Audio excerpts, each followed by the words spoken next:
5. I'm calling the meeting to order. Duan, can you go forward with roll call, please? Banashe Glagi, Yes. Eric Iskin, Yes. Amin Al-Saraf, Present. Kim Bartleson. Kim Bartleson. Louise Bays Fightmaster. Here. Pamela Bennett. Here. Will Bashelli. Present. Erica Conley. Here. Herman Du Bois.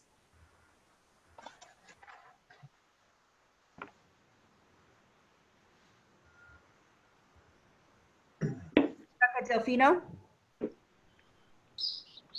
Rebecca Delfino. Corey Friedman. Here. Zahara Mann. Here. Jim Meeker. Here. Deborah Myers. Bob Plantold. Bob is here. I'm just trying to unmute him.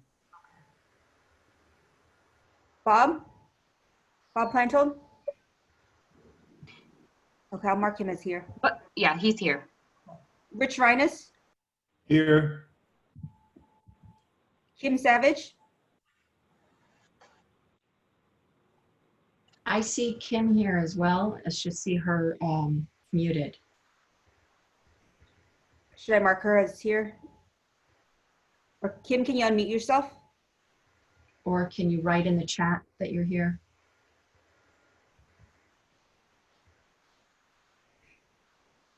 Kim Savage. Can you guys unmute her? Vicky?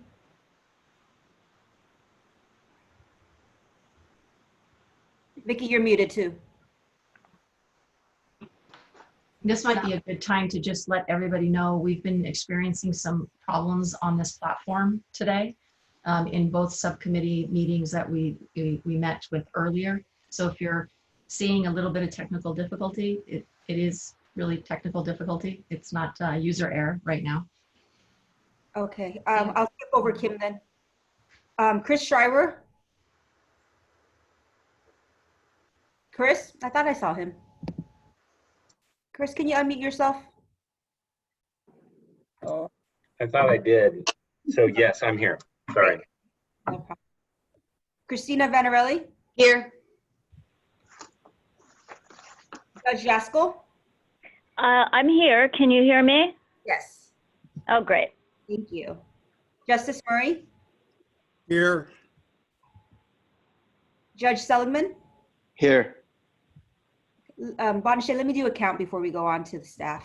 Yes, please.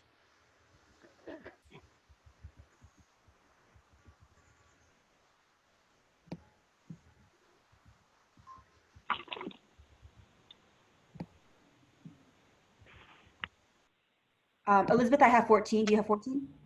I have 14.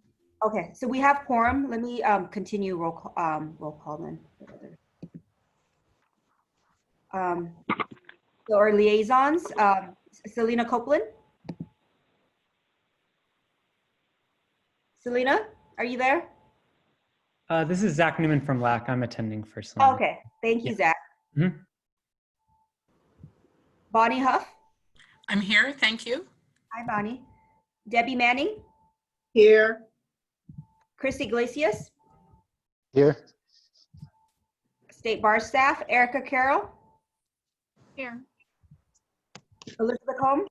Here. Carolina Almarate. Here. Brady Dewar. Here.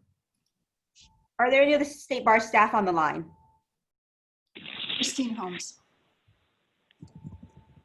Anyone else? Our staff? Kim Wormsley. And Vicky Avila. Are there any commission members that we missed? This is Kim. I don't know if you got me or not. I'm sorry, who was that again? Kim Bartleson. Oh, yes, let me mark the list. Hi, Kim. Are there any members of the public who would like to introduce yourself?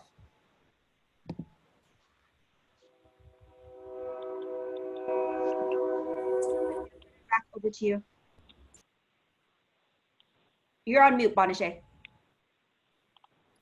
I thought I saw Donna, but I'm not sure. As a staff from the state bar. Oh, yes, I see Donna. Okay, she's on mute though. She's on a call. Okay, we'll get her logged. Okay, so let's move to agenda number 3 for the approval. Should Can I you- do that housekeeping stuff first? Yes, please, Kimberly. Okay. Some of you probably already heard this, but let's start.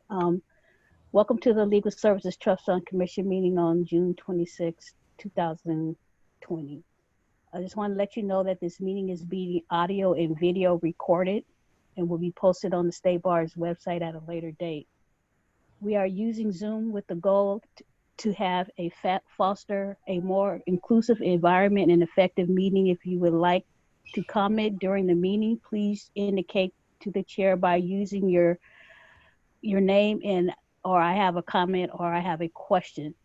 In an effort for transparency, all those joining the meeting, joining this public meeting, whether by phone or by Zoom, we request that you refrain from having side conversation on the chat about the content of the meeting. Again, the chat feature is utilized simply as a tool for you to virtually indicate that you would like to speak in order to help the chair facilitate the discussion. Some troubleshooting information tip for those using the Zoom on the computer. When on mute, hold down the space bar will temporarily unmute you. If you use a phone to dial into the meeting, please make sure your computer microphone is on mute to avoid audio feedback issues. While joining the audio via meeting, excuse me, while joining audio via computer, it is highly recommended if an individual loses audio, they can call in and separately using the Zoom conference call number. Thank you. Thank you, Kimberly. So then moving on for the approval of the meeting summary and action items from our last meeting of May 27th, 2020. Honestly, I have one comment. The date of the meeting recorded in that action summary is wrong. I think it says March 27th. It should say May 27th. I think that was the right date, right, Juan? Or yeah. Duan, you're muted.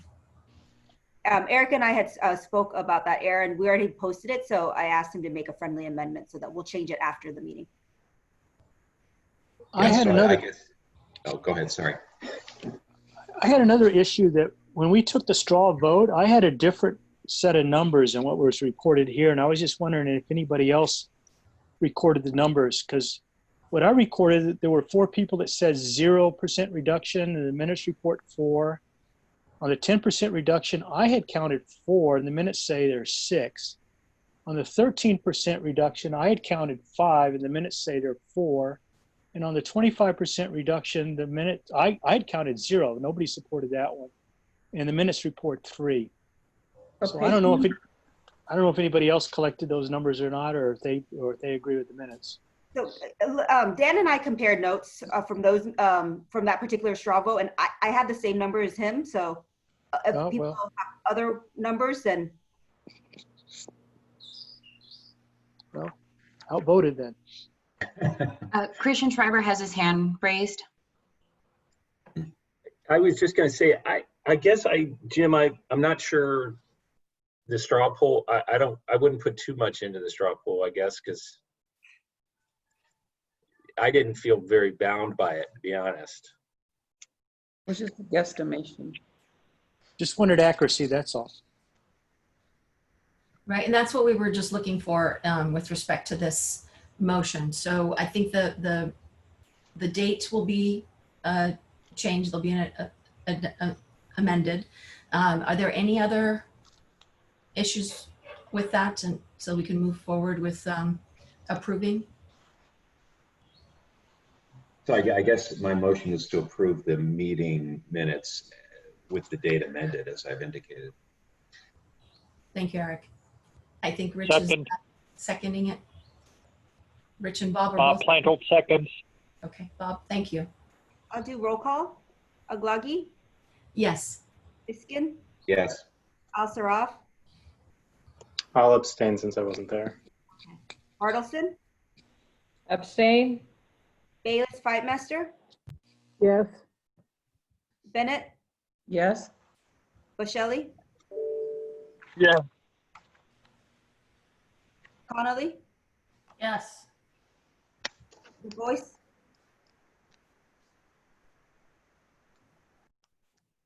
Herman, Du Bois, Delfino, Yes. oh, Rebecca, you're here now. Okay, let me mark you as here as well. Yes, I was having a problem getting on. I am here. Oh, Yes. No, I'm great. voting yes.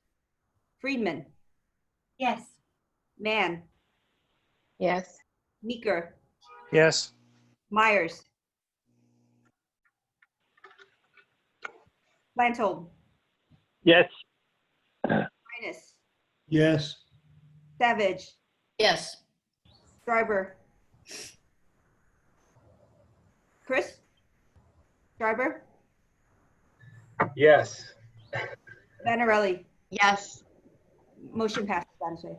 Thank you.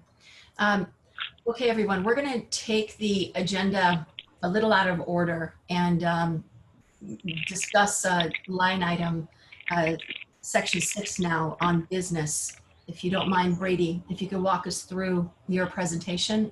I'm not sure if Brady has joined us. Brady's on. Brady, can you Yeah, make I yourself see him. a presenter and share your PowerPoint? I'm actually, could you load it up? Would you mind running it? I'm having some trouble Oh, okay. I have to get it off of email. Sorry, excuse me. accessing from the computer.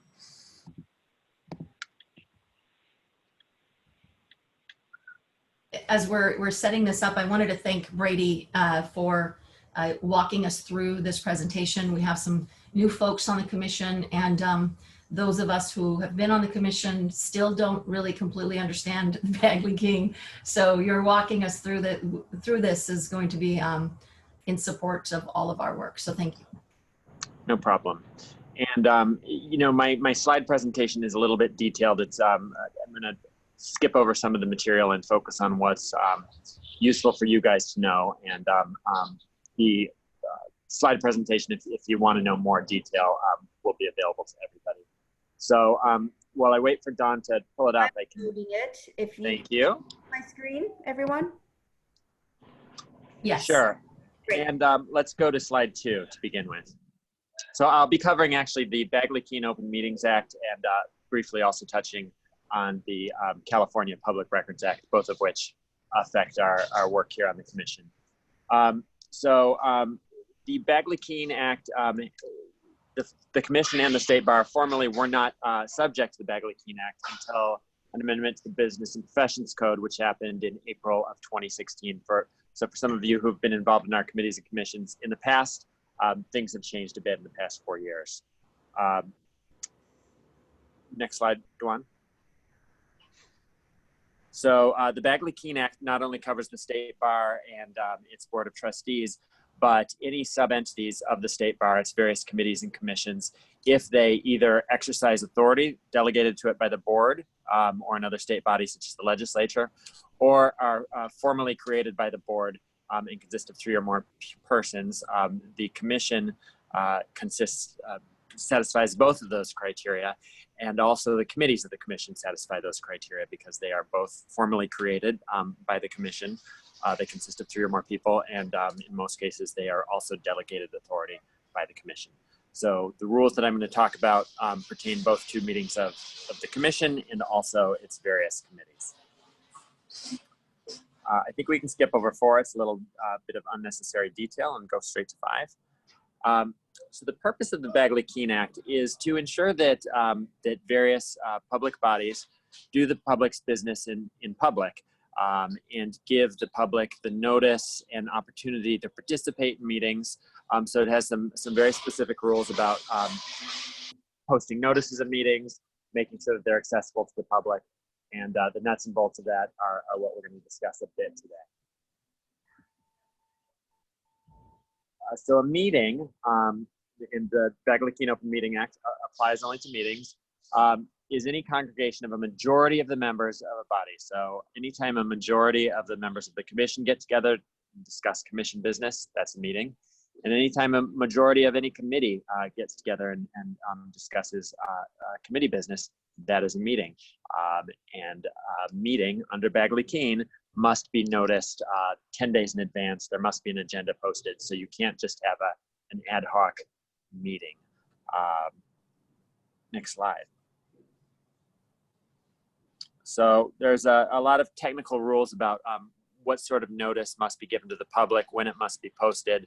For the most part, staff worries about this, but you know, for your knowledge and in sort of understanding why sometimes we need to plan ahead, why sometimes things take as long as they do, but a meeting of a committee or commission must be noticed at least 10 days before.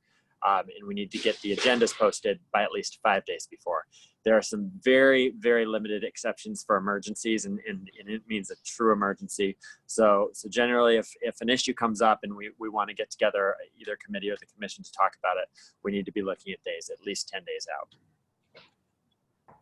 As far as the nuts and bolts on what that notice needs to say, staff worries about that. Next slide. And this is, I think, the key that everyone needs to understand, that a meeting does not have to occur in one time or place. A meeting is also includes any series of communications directly or through intermediaries to discuss, deliberate, or take action on any item of business that's within the commission's jurisdiction or within the committee's jurisdiction. And that includes a serial meeting, which could be anything as simple as one member of a committee calling up another member to talk about something, a decision that's going to come up.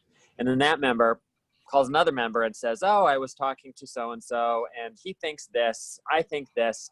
And sort of in the series of people, committee members or commission members talking to each other, pretty soon, without anyone intending it, a majority of the committee or commission could be exposed to this communication and participate in it. And that violates both the spirit and the law of the Bagley-Keene Open Meetings Act, because essentially what's happening is that even though it's in, you know, small one-on-one telephone calls or emails, the members of the committee or the commission, and indeed a majority of them, are talking with each other, finding out other people's perspectives, potentially changing their own minds, and they're doing so in a forum that's not exposed to the public, which is exactly what the Open Meeting Act gets at. So because of the potential for this sort of violation from a serial meeting, that's why we strongly suggest that you don't have casual, even one-on-one conversations about commission or committee business outside of a meeting, or you know, outside of in rare cases, and we always analyze this to make sure that it's kosher. But you know, sometimes we'll say, okay, why don't you two people get together and work on this? And we make sure that it's just two people and that they're not talking to anybody else, and in that way prevent a Bagley-Keene violation from taking place. But other than that, we don't want you emailing each other about committee business, because it can often snowball and result in a violation. Any questions about that? Because I think that's an area where it's not necessarily intuitive, but it's really the most important part of the Bagley-Keene Act for members to understand. Brady, can I also add to that? So when we send out emails from staff, we use a listserv for the larger trust fund commission as well as our committee.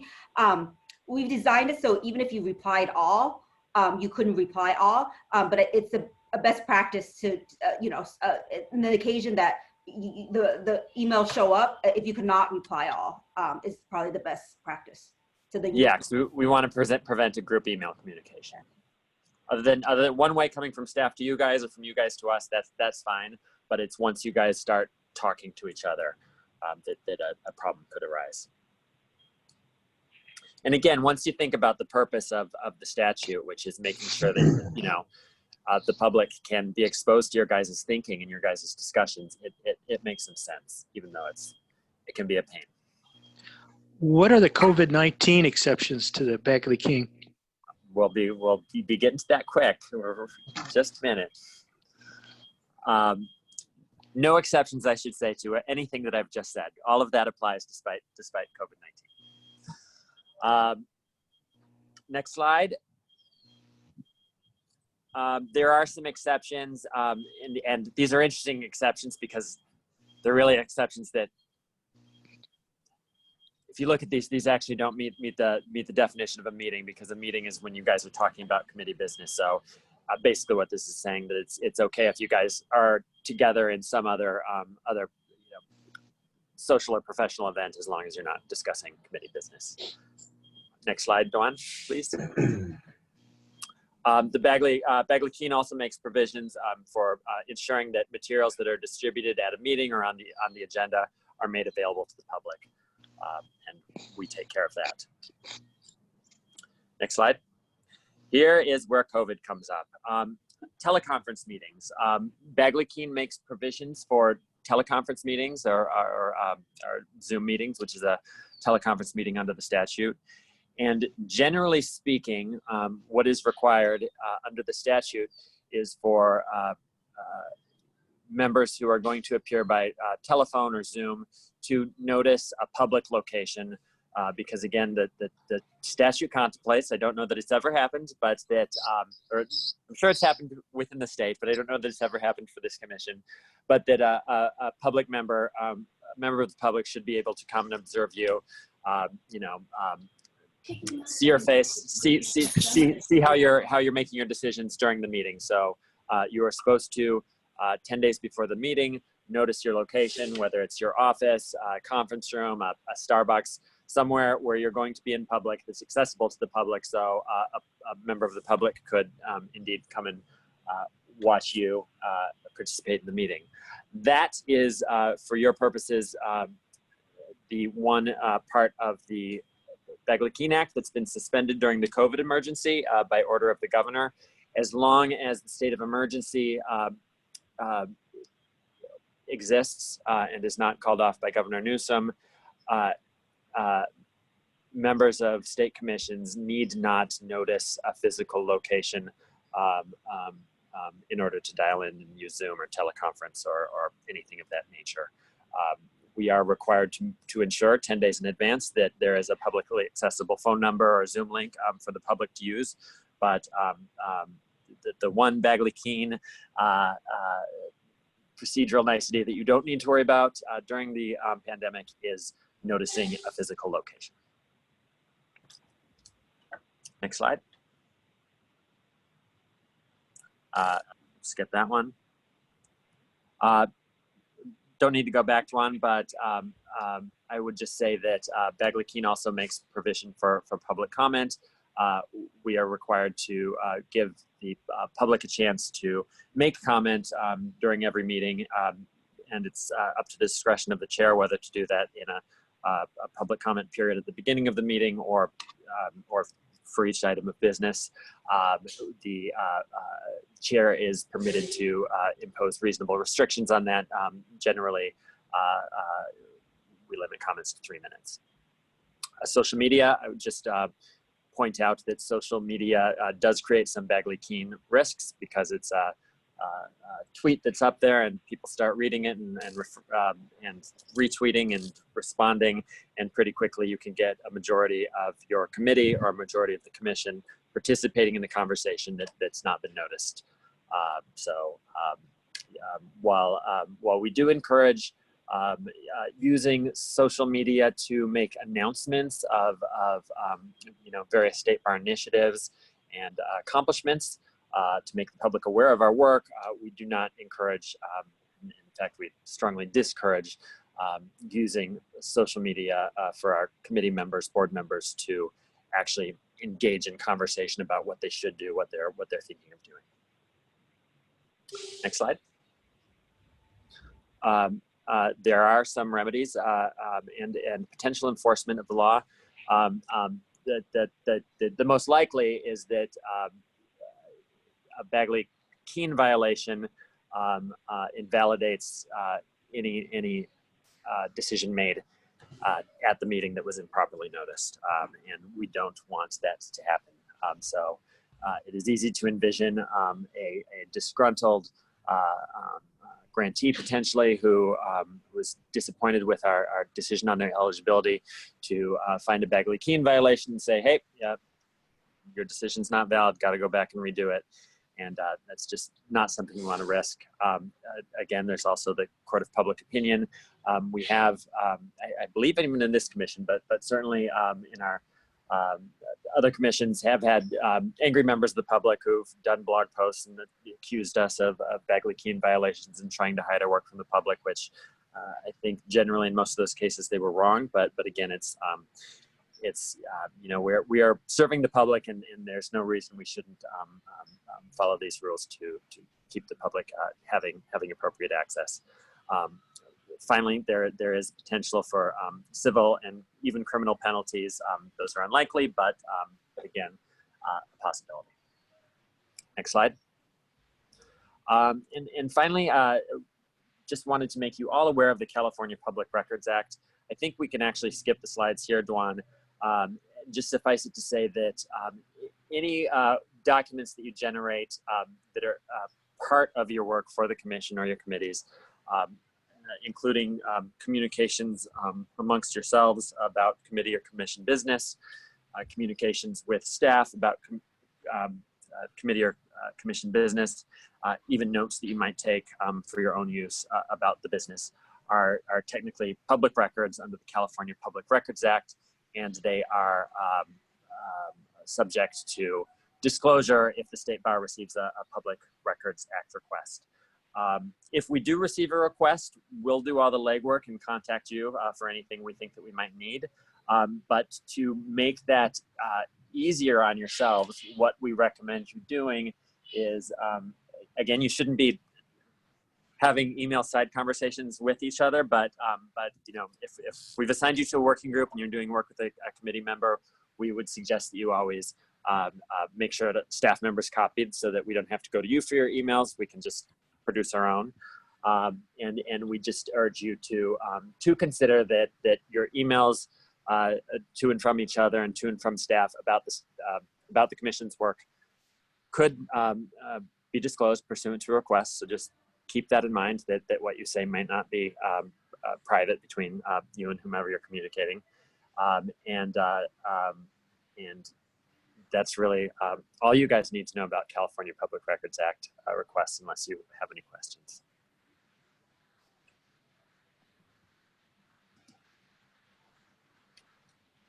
All right, well, I am always available for questions. You can certainly email me without running afoul of any of the statutes I just discussed. So I'm happy to also take questions offline. Thanks. Brady, I did have a question. Sorry, I couldn't Sure. get myself unmuted. So for the advisory members who don't vote, is it okay for us to not provide a public location and still provide advice if we are appearing at the meeting as a member of the public? You know, that is, let me get back to you on that. Nobody needs to worry about it right now, but I don't want to give you an answer without being sure. So I will look that up and get back to you. You do raise a good question, though. A lot of times, and my guess is that we'll have another one of these trainings before the state of emergency is called off, and we have to worry about notice locations again. But in this commission and a lot of others, people would get a little bit, they would not notice the location and then try to communicate as, try to participate in the meeting as, quote, a member of the public. It's not really an exception that exists under the law. You know, you are, if you don't notice your location, you are free to call in and listen, but you shouldn't be speaking, because even if you call yourself a member of the public, you're talking as a commission member. So yeah, so I thought, you know, maybe there's a difference. Since we don't vote, we can't take any action or make any decision. Correct. And for me, frankly, oftentimes the meetings are on Fridays, and I generally telecommute on Fridays. I don't go to chambers, so I'd be calling in from home. I don't obviously want to make my home a public location. So if you could check that out, I'd appreciate it. Yeah, I will. And we actually, our office has somebody who's our Bagley Keene Point person who is not me, and I will ask her, and maybe she'll even know off the top of her head. I'll let you know. Thank you. No problem. Hey, Debbie Manning has a question. I just have a comment on that. I know in the past when I participated, I was told I didn't have to. As a board of trustee participating in some of these as a liaison, that I didn't have to notice my where I was located at, because I do them from home too. So okay. So we'll see. But that's we'll ask the Oracle Suzanne. Yes, I know Suzanne. Yes. Are there any other questions? If not, I'm going to jump in and ask a question. Brady, we talk about Bagley Keene violations. What does that actually mean? Like, what does a violation mean? What happens to you? Is it a fine? Is it shackles and handcuffs? I mean, what exactly does it mean? Sure. Well, I think that the most likely is that somebody who's unhappy with that, anybody who challenged a decision made at that meeting where the violation occurred, so meeting that wasn't properly noticed, or somebody who didn't notice their location was the deciding vote, that the decision would be overturned. And so you'd either need to go back, renotice the meeting, back up, do everything again. That's the most likely consequence. There are potentially civil fines and criminal liability. I'm not aware of that having happened or what those would be, but those are remedies in the statute also. But the biggest thing is that our very important work and decisions could have to be unwound. Very good. Okay, thank you. Thank you so much for this. I think it was sobering and definitely necessary. So I on behalf of everyone, I appreciate what you've brought to us. Okay, so we're going to move on to the next subsection here, B.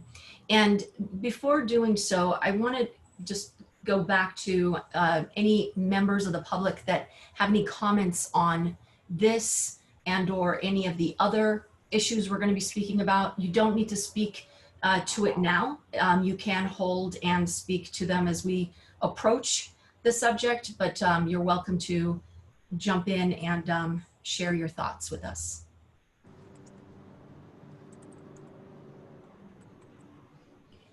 Hearing none. Dwan, shall we move forward with the approval of 2020-2021 IELTS distribution recommendation? I believe you might be muted.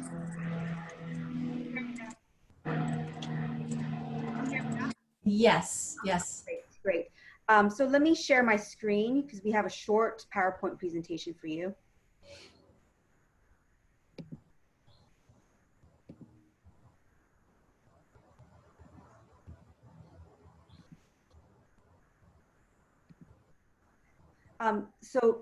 Carolina Amarante, who's a program supervisor in our office and heads the bank compliance work, as well as Erica Carroll, a senior program analyst in our department, who's helped tremendously with drafting the memo and putting together the numbers in the spreadsheets for you. We'll be providing a short presentation with some updated figures since our last meeting.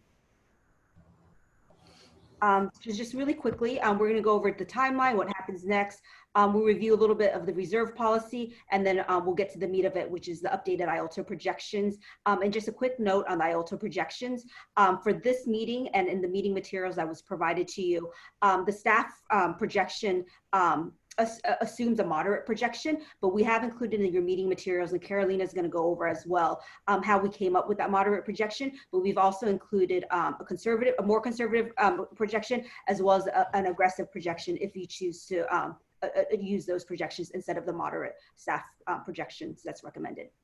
We'll have a short update on the additional potential sources of funding, and then we'll revisit on the staff recommendation. So where we are in the process. So at the last meeting, we had a preliminary discussion to present to you kind of the numbers that were run. Professor Meeker had asked for us to project out through 2024. And we also sent out a survey to our grantees, the IALTO grantee survey, and we shared that information with you at the last commission meeting. This commission meeting will be to finalize the recommendation of the 2021 IALTA distribution, as well as if there's going to be any modification to the 2020 IALTA distribution. And let me just emphasize that even though we have provided projections through 2024, the only two distribution items that you'll be voting on today is 2020 and 2021. The 2022, 23, and 24 are just provided for your reference. After we vote and finalize the recommendation today, it will then be presented at the July 16th Board of Trustees meeting, and Bonachet and I will be going on behalf of the commission to present that recommendation. So just really quickly to go over the reserve policy. As you all know, the reserve policy is based on a memo that's included in your meeting materials. And in a rising income environment, which is what we have been in for the last several years, we go through this 4-step calculation. Since we're in a declining income environment now, the reserve policy says that the target reserve has to be between 30 and 75%. So what we've done in our staff projection, as well as the staff recommendation, we've used the lower end, that 30%, to keep our reserves at 30%. But we do want to note for you that you have authority to adjust that. Because the reserve policy is very flexible in terms of what you need to do strategically to respond to a declining income environment. So even though staff is using the 30%, with the understanding or the idea that you would want to distribute as much money as possible to grantees, just know that you do have the authority to adjust that 30%, and it's a target 30 to 75%. So you could dip below that if you want to, but we do note that it probably is the most prudent thing to do is to keep around that 30% or higher, because we want to be able to have enough cash flow to make quarterly payments.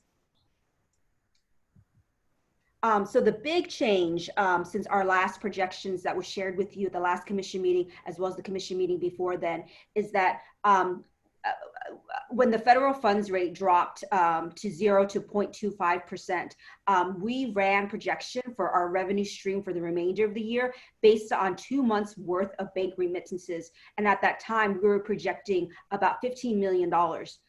Since the last meeting, April bank remittances have come through, and we remodified that projection for 2020, and it looks like we're going to be closer to $20 million. And again, this is just a projection, and I'm going to pass it over to Carolina right now, who will explain to you how we got that projection. Carolina, can you unmute yourself? So what we see here are two charts, and to provide you just a basic overview, we're looking at the actual IALTA revenue collected from January to April, and then the change from April to January. You'll see that there's a number of accounts listed, the total average balance, and as I mentioned, the total IALTA revenue.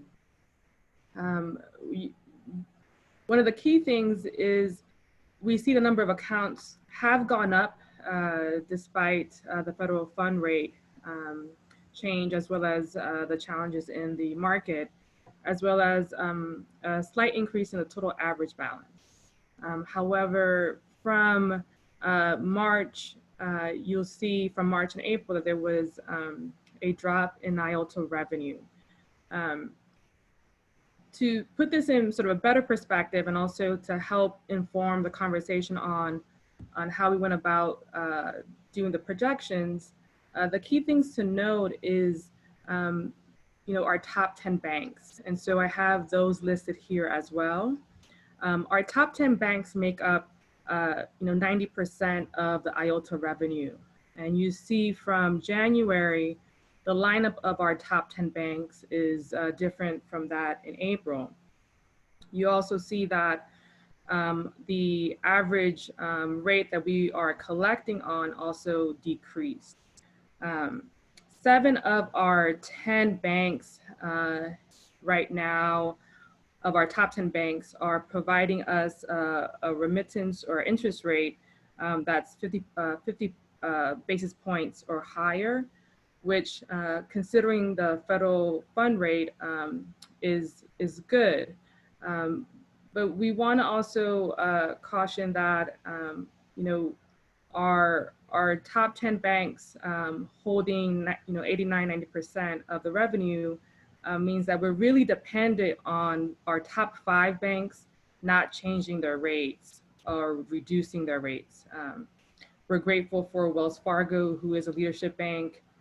They hold about 25% of the IOTA revenue. So their involvement in maintaining their rate is crucial to future revenue.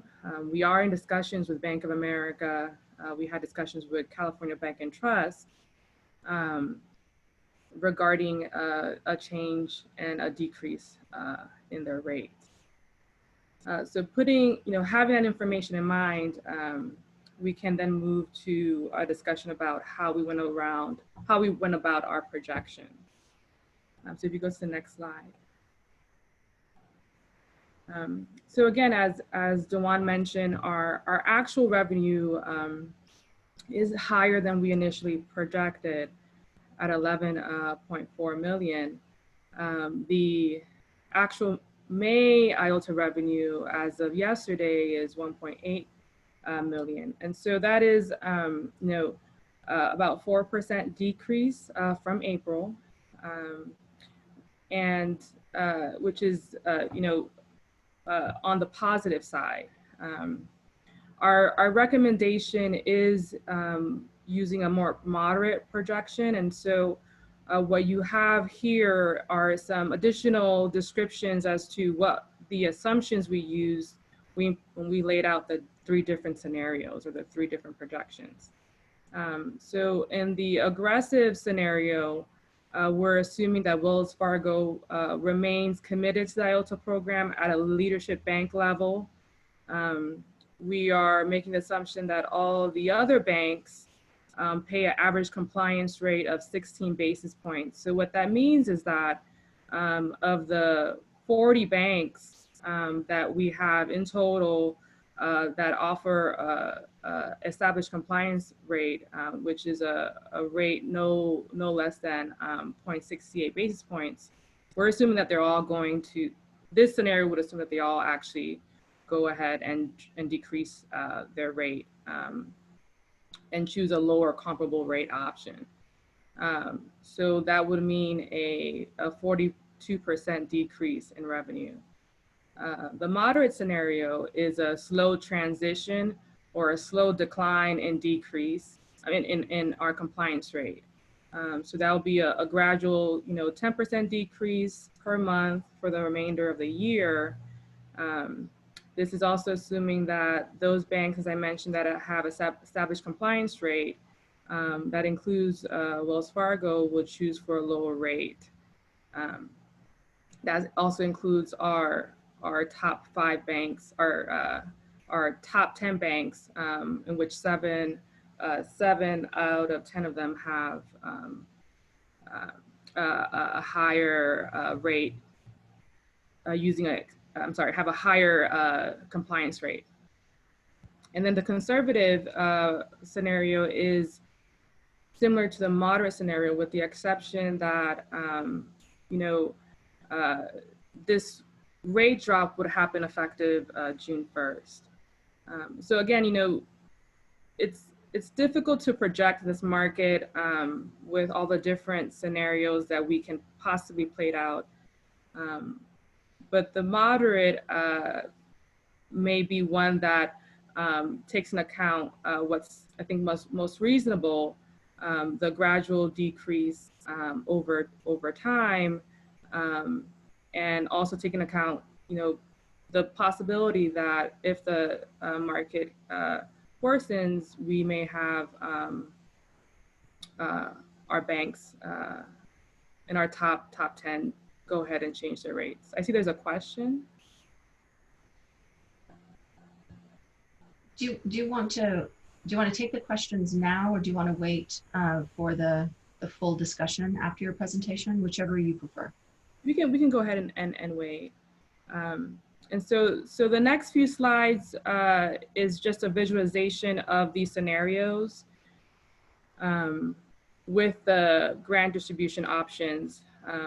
And I'll go through these fairly quickly because this is, again, just an illustration of where the revenue, the projected revenue land in comparison to the 30% reserve, and how they fall with the different grant distributions. So here, this is again the moderate projection of 20 million, where we have then the reserve at 8.1 million.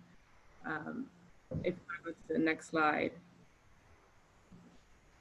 So similarly, you see for the more aggressive, we have a bit of a higher revenue and also higher reserve at 20.6 million, and then reserve at 8.3. And then our more conservative with the immediate drop at the reserve being lower, I'm sorry, the revenue being lower at 17.7 million, and then the reserve being at 7.4 million. Okay. I just wanted to quickly give you an update on some of the potential funding opportunities. So at the last meeting, we had reported that in the Governor Newsom's May budget revision, there was a 5% reduction in EEF. The latest that we have heard is that that line item has been removed. So it doesn't look like there will be a 5% reduction in EEF, which is great news. But from my understanding that it hasn't been finalized yet. So if there are anything that's finalized, then we can definitely email that out to the commission. What's still on the table, we hope, but we don't know how likely will be, is $35 million to EEF that was proposed by the Assembly Judiciary Committee. Again, if we have any updates, then we'll let you know. But we also spoke about the $31 million to the national foreclosure settlement. That looks very likely that the state bar will be receiving that funding. But again, just to note, this is for a very specific housing work. And so not all of our IALTA grantees would be able to qualify for this funding. And from what I'm told, the statute, the legislation for this specific funding is going to mirror the HP funding. So meaning it's not going to be quite as similar as the current bank grants that's funding foreclosure prevention and community development. It's a little bit more for eviction housing work.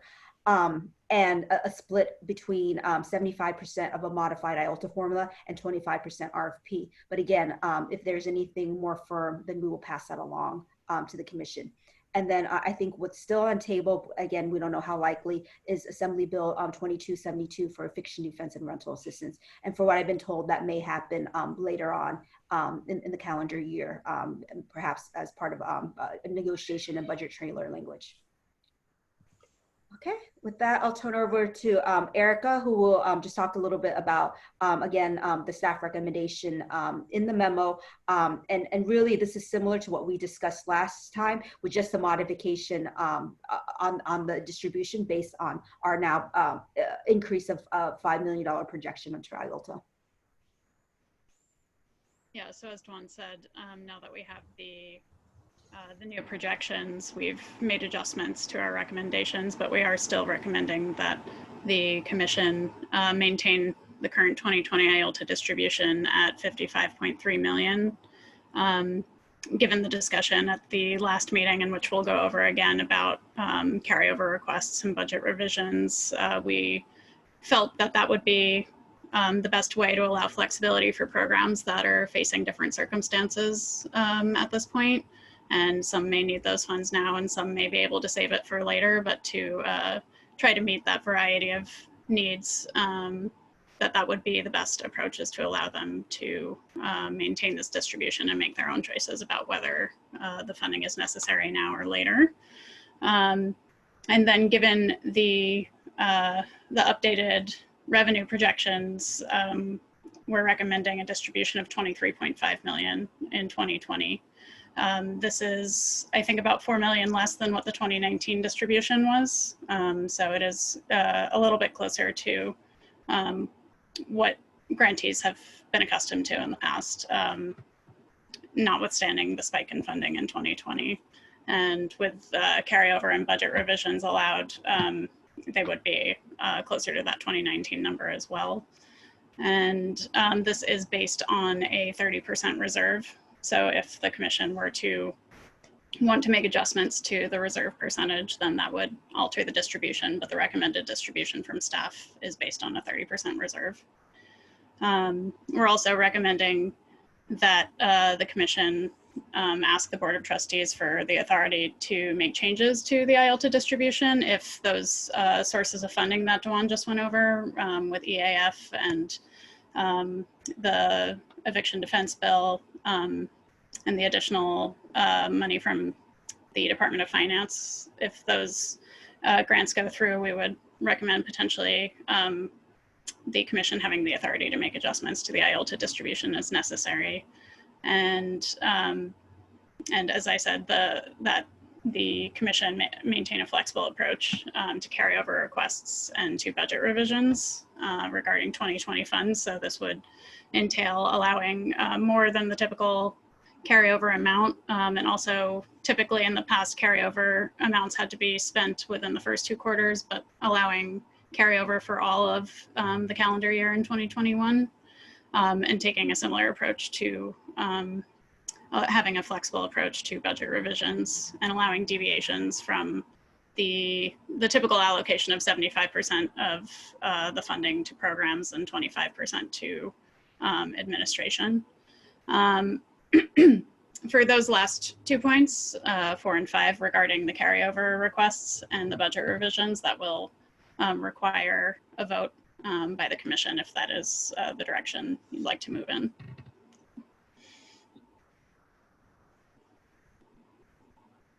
Bonachet, I don't know if you want to entertain the motion now or wait until you have the full discussion. We do have also a potential motion for your consideration that does wrap up 1, 2, and 3 into this, but does not have 4 and 5. So what we'll need to do before the end of the meeting is to vote on 4 or 5, as well as a motion that we can present to the Board of Trustees.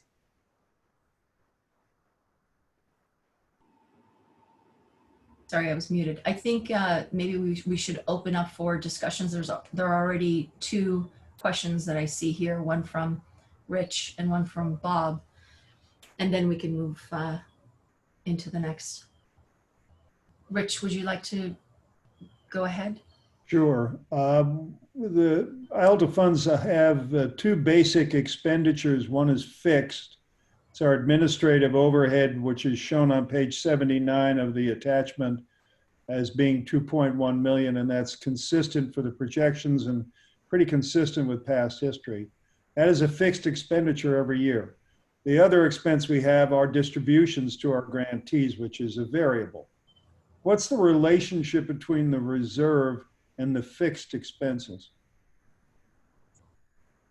What do you mean the relationship? Do we maintain a reserve so as to be certain, no matter what happens, if our projections are completely off, that we are still able to meet our fixed obligations? So and that's the question before you. So that's why staff recommends keeping a reserve of at least 30% or around 30%, because that will allow us to then issue a Q1 for the first quarter checks. There is a provision in the grant agreement that you all know, and that was expressed in Brady's sent to you last week, that the commission does have authority to modify grants midstream. So if we do come across an actual cash in hand issue, that would come before the commission, is to do that modification. Has there ever been a point in time when the reserve was inadequate to meet our fixed obligations? Yes, if you look at the funding chart history, and I don't have it right up in front of me, there was a year that we were in the negative. And does the state support that in some way as a backup or the bar? Not that I'm aware of, but I know during the lean years, the state bar was generous enough in providing some extra funding for our grantees, and there was a little bit some flexibility.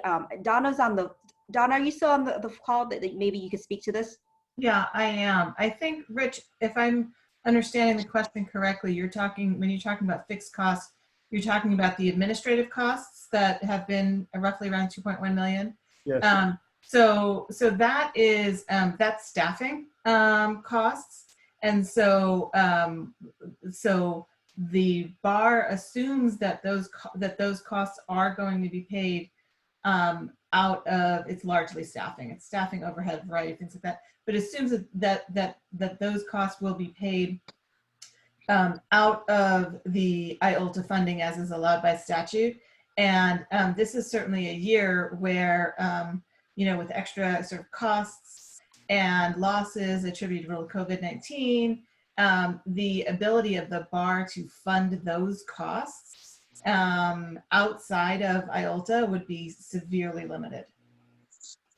Yeah, I thank you, Donna. That is precisely why I raised the question, so that we're all aware of the fact that we have a duty to our staff to see to it that they get paid. This is a self-funding program.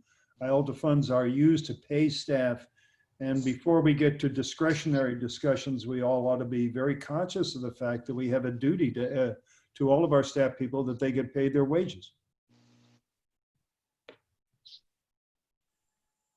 Thank you very much, Rich. Bob, would you like to ask your question? I see that it's in the chat section, but if there's anything more you'd like to add to that. Banashade, James Meeker has his hand raised also. Okay, thank you. Bob Planthold, oh, he's muted. Okay, so from Ms. Almirante, my question, since the top 5 banks are consistent recently, can we prudently, easily ask them their plans for possible changes to the IOLTA rates? And even if they say, well, it depends upon the market, can we ask for, like, what happens if the market goes down by X, or what happens if, I'm looking to see if we can find a way for them to give us an early notice or warning of changes. That's a good question. One of the challenges that we have with the banks is that we can ask, but then and essentially tell us that they're not sure. Typically, what I've noticed since starting in April is that once the bank is set up to lower their rate, they'll contact us immediately, which was the case in April. And so we can make the ask, but I know right now that Bank of America, we're in negotiations and they're planning to lower their rate. We can reach out to Wells Fargo. They are they have a good relationship with the state bar, and we can reach out to Chase Bank. Union Bank has already decreased their rate from earlier in this year. So we can make the ask to see if in fact they can give us some prior warning. So I can check and see. Thank you. Kimberly, if you could help me, on my end, I don't see whose hands are, who've risen their hands. I only see the chats on the side. If you can just help me and let me know who would like to speak next. Professor Meeker has his hand up, Banashade. Yes, please, Jim, go ahead. Yeah, I'd like to argue against that option 1 of no change, because I don't think it's supported by the data. I, like many other of the commissioners, have a lot of respect for our grantees in determining to know what they think is most important to them, and they also know what the parameters they need to work it within. And if you look at that survey where we had a 93 grantees responding, which was a very high response rate, if you look at the number of people responding, ranking option A, which was a 0 change, 52 out of 93 ranked it as a 3 or a 4, the lowest possible rank. That's 56%. Most of the programs did not favor the no change option. Oh. Whereas if you look at option B, which was a 13% reduction in terms of the programs and how they ranked at 1 and 2, you find that 54 out of the 93, or 58% of the programs, preferred option B, which is a 13% reduction. I think a 13% reduction is also a good idea in light of the argument made last time, in that it's good visuals and in that our agencies are taking a hit, just like all the other state agencies are taking a hit. So I think it's a good visuals. And I believe in going by the data. I don't see there's any reason why to go with a 0 reduction, which wasn't supported by the majority of the programs, and why not go with the 13?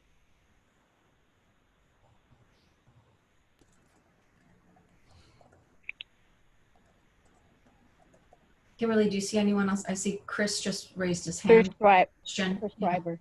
Yeah. This is a question for Jim Meeker on that. I guess I'm wondering whether the perspective that you just offered is mitigated at all by the fact that carryover requests may accomplish the same thing. So in other words, by cutting at 13%, you're eliminating discretion, but the discretion may well be exercised in any event by the programs actually holding money back from being spent. I think that's important. I know that was important to the programs, but I don't think that negates my argument, because carry forward is going to help next year. Everybody that's talked to us in terms of how long this reduction in interest rates is going to be, it's not going to end next year.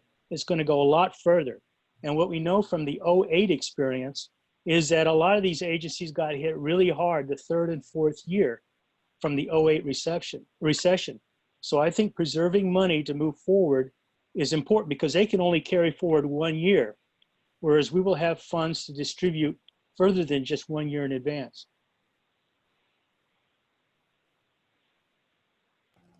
Bonifay, if I can, I'd also like to respond to Chris, and I talked to Eric about this too. The funds that, the IALTA funds that flow to the state bar are to be distributed by the state bar through this commission or at the commission's recommendation to the various grant recipients. I support Jim's notion. As you know, last time I voted for a 10% reduction. The number 13 is there's nothing magical about that. But it seems to me we have a leadership role to play. Excuse me, that was Oliver. We have a leadership role to play, and that's the comment, I think, the visuals that Jim was referring to. The various grant recipients have their independent needs, but we as the leaders of the IALTA program have ours. And I think that a minor reduction sends the right message. Can I respond to that? Sorry. Yeah, Christian and then Eric, please. So I don't want to presume that there is a knowable answer here, because I don't think there really is. And so I think we're discussing a lot of imponderables. And I guess I want to communicate first that I have great regard for both Rich and Jim's opinions. And I think they're very thoughtful and reasonable. For sports fans, this strikes me like a salary cap situation, because salary caps are intended to prevent teams from stupidly spending money. And they're a restraint on the market that acknowledges owners' predilections for writing big checks to players who don't work out. And here it's analogous as I see it, because what we're basically saying is, hey, if we adopt some cut, we're basically saying we as the commission believe that we're in a better position to forecast into the next, let's say, 4 years than you are. And I guess I just, challenge our ability to do that because of the diversity of experiences of these programs. I think by providing flexibility on carryover, you're sort of addressing what might well be a situation in which a program says, hey, I got to spend all this money right now. And a 13% hit would be terrible for me. And it would basically give me no notice to lay people off, for example. So I guess, just to address Rich's point more specifically about demonstrating leadership or optics, I mean, to me, I guess I'd credit that a little bit less, because it seems to me like our leadership can be demonstrated in a number of different ways. In part, it can be demonstrated through our communication and transparency to the programs, which I think have been demonstrated in these PowerPoint presentations about our expectations for revenue, including a really serious reduction in revenue in out years. And that, to me, suggests that, we can be transparent and flexible. And that is in itself a leadership position. I guess I don't credit the idea that a cut for cut's sake accomplishes that. And I was among those who initially suggested 0%. It sort of privileges this position of flexibility. And at the straw poll in the last meeting, I'm pretty sure I raised my hand at 10%, seeing that we had sort of a consensus gathering around that. The commission has always been sort of consensus based, and I think that's one of its great strengths. And I'm not going to depart from that. I'm in the 0% camp for a number of different reasons, but I guess, I don't feel like it's an impossibility to see it Jim or Rich's way at all. But I think flexibility here is sort of what's guiding me. Thank you, Chris. Eric, and I also see that Judge Seligman has a comment that he'd like to make. So if you, Eric and then Judge Seligman. Is there someone else, Kimberly? Yeah, it's William Bocelli, Zahira Mann, and James Meeker also have their hands raised. Okay, thank you. So Eric, and then yeah. Brad Seligman, and then we'll go from there. So I wanted to respond on 3 points. Number one, I think we're putting too much weight on the survey. So I don't believe the respondents were confronted with the option of the carryover. Correct me if I'm wrong on that, but I think that carryover significantly changes the game by giving programs the flexibility to carry over if they want to. It really accomplishes the purpose of a 10% cut for those who want to make it. And on the other hand, gives other programs the flexibility to take the money now if they need it. That's a point that Chris made at some length. On the optics, last time, a number of people, and some people this time are making the point that we need to, that the way we show leadership is to take a cut because a lot of other agencies in the state are taking a cut as well. But I would remind folks that, as was just shown in the PowerPoint, the latest compromise that was reached between the governor and the legislature for this year's budget provides for 0 cut to EAF funding, 0, which to me means, I read that, and I would appreciate Debbie and others who are maybe closer to the politics than I am, Donna, that it seems to me that you could read that as saying that the policy of the state is in fact to sustain funding for indigent legal services at current levels to the extent that it can reasonably be done. And so maintaining the current level of funding to me is actually consistent with state policy, and a cut is not necessary for optics. So I think that's an important point. And the other point I want to make is that there's a real cost to making a cut for maybe symbolic reasons. And that is that it's going to require staff to do more work.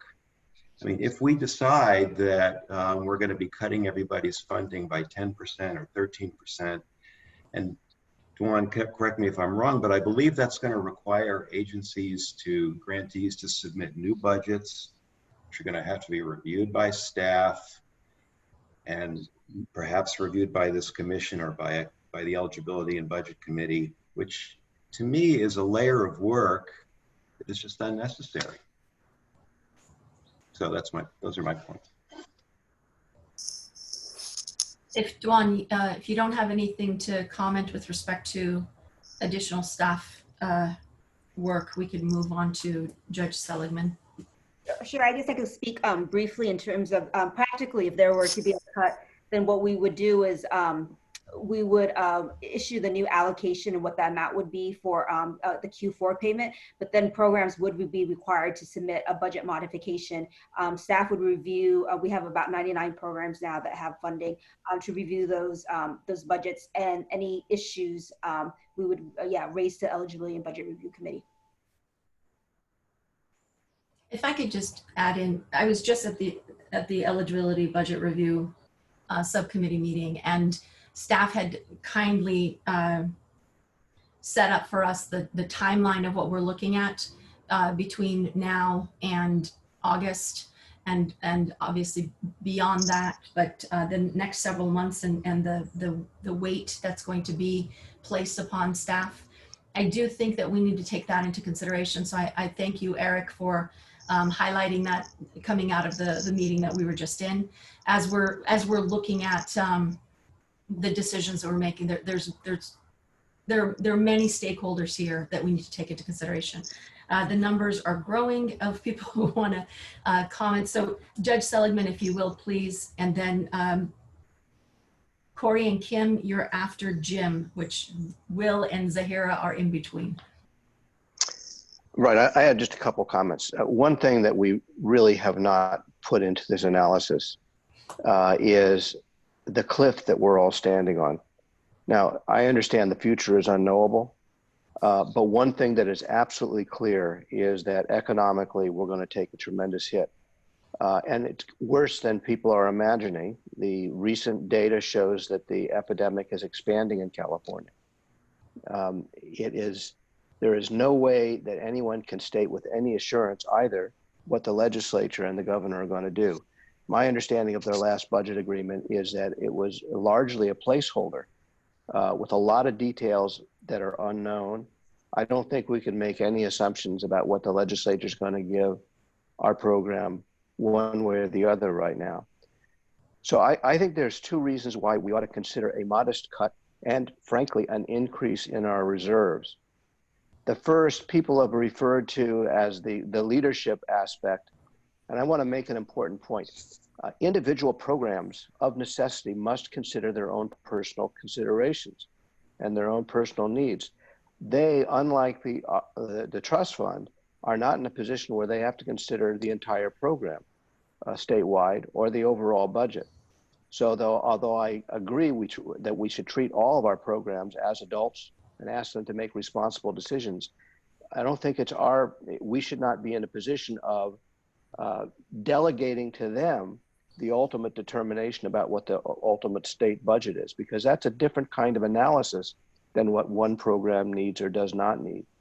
In the reality we're in right now, where the economic situation is extremely dire, we don't know how bad it's going to get, but it's definitely going to be bad and may well get worse. I think it's not prudent for us to just pretend that we can just go forward with the same budget we have right now. The 10% that I originally proposed last meeting, or 13, whatever range that is, gives recognition to the fact that we're facing some very unknown and difficult circumstances.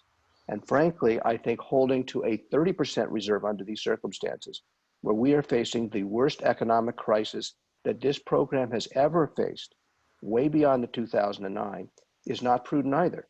So I would suggest that we look at least a 10% reduction, and that some or all of that money go into the reserves for next year so that we have a little bit of padding, because whatever's going to happen, we're going to take a horrible hit coming up. That's my comment. Thank you. Will. Will, can you hear us? Or you might be muted. Oh, I muted myself. Can you hear me okay now? Yes, please. Okay.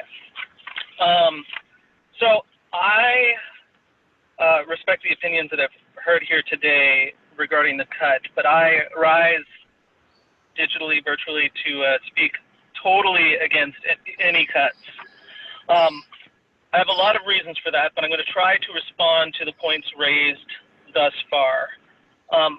First, the numbers, as Jim raised them. When looking at the income predictions and the grants, the amounts after 2021, so the 2022, 23, 24, are entirely dependent on the income prediction.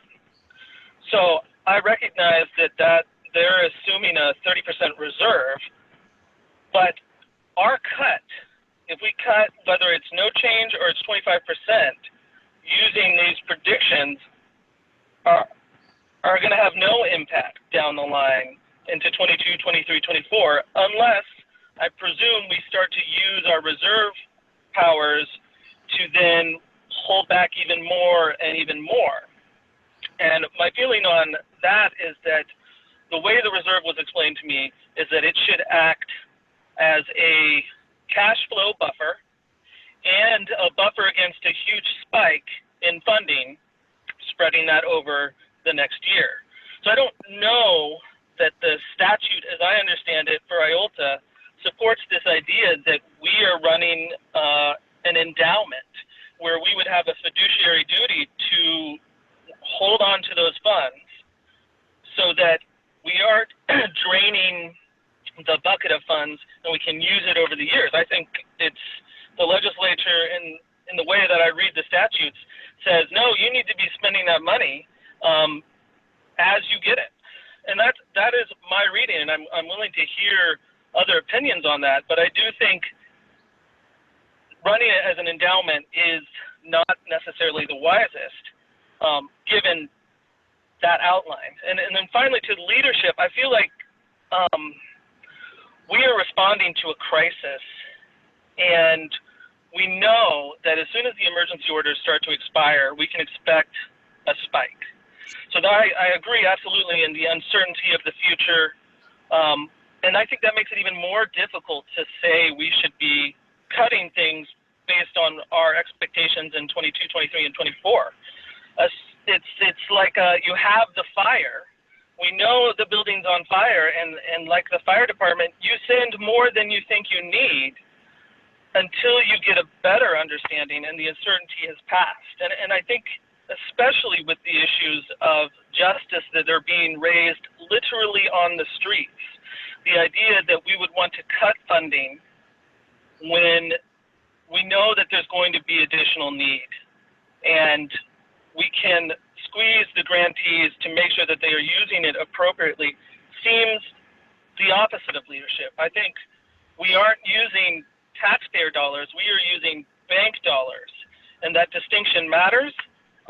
And I think it allows us the opportunity to lead by saying this is too important to cut now, and even the impact of cutting won't have as much impact going on as we would like it to, which would, I think, make a much better argument for making even a modest cut.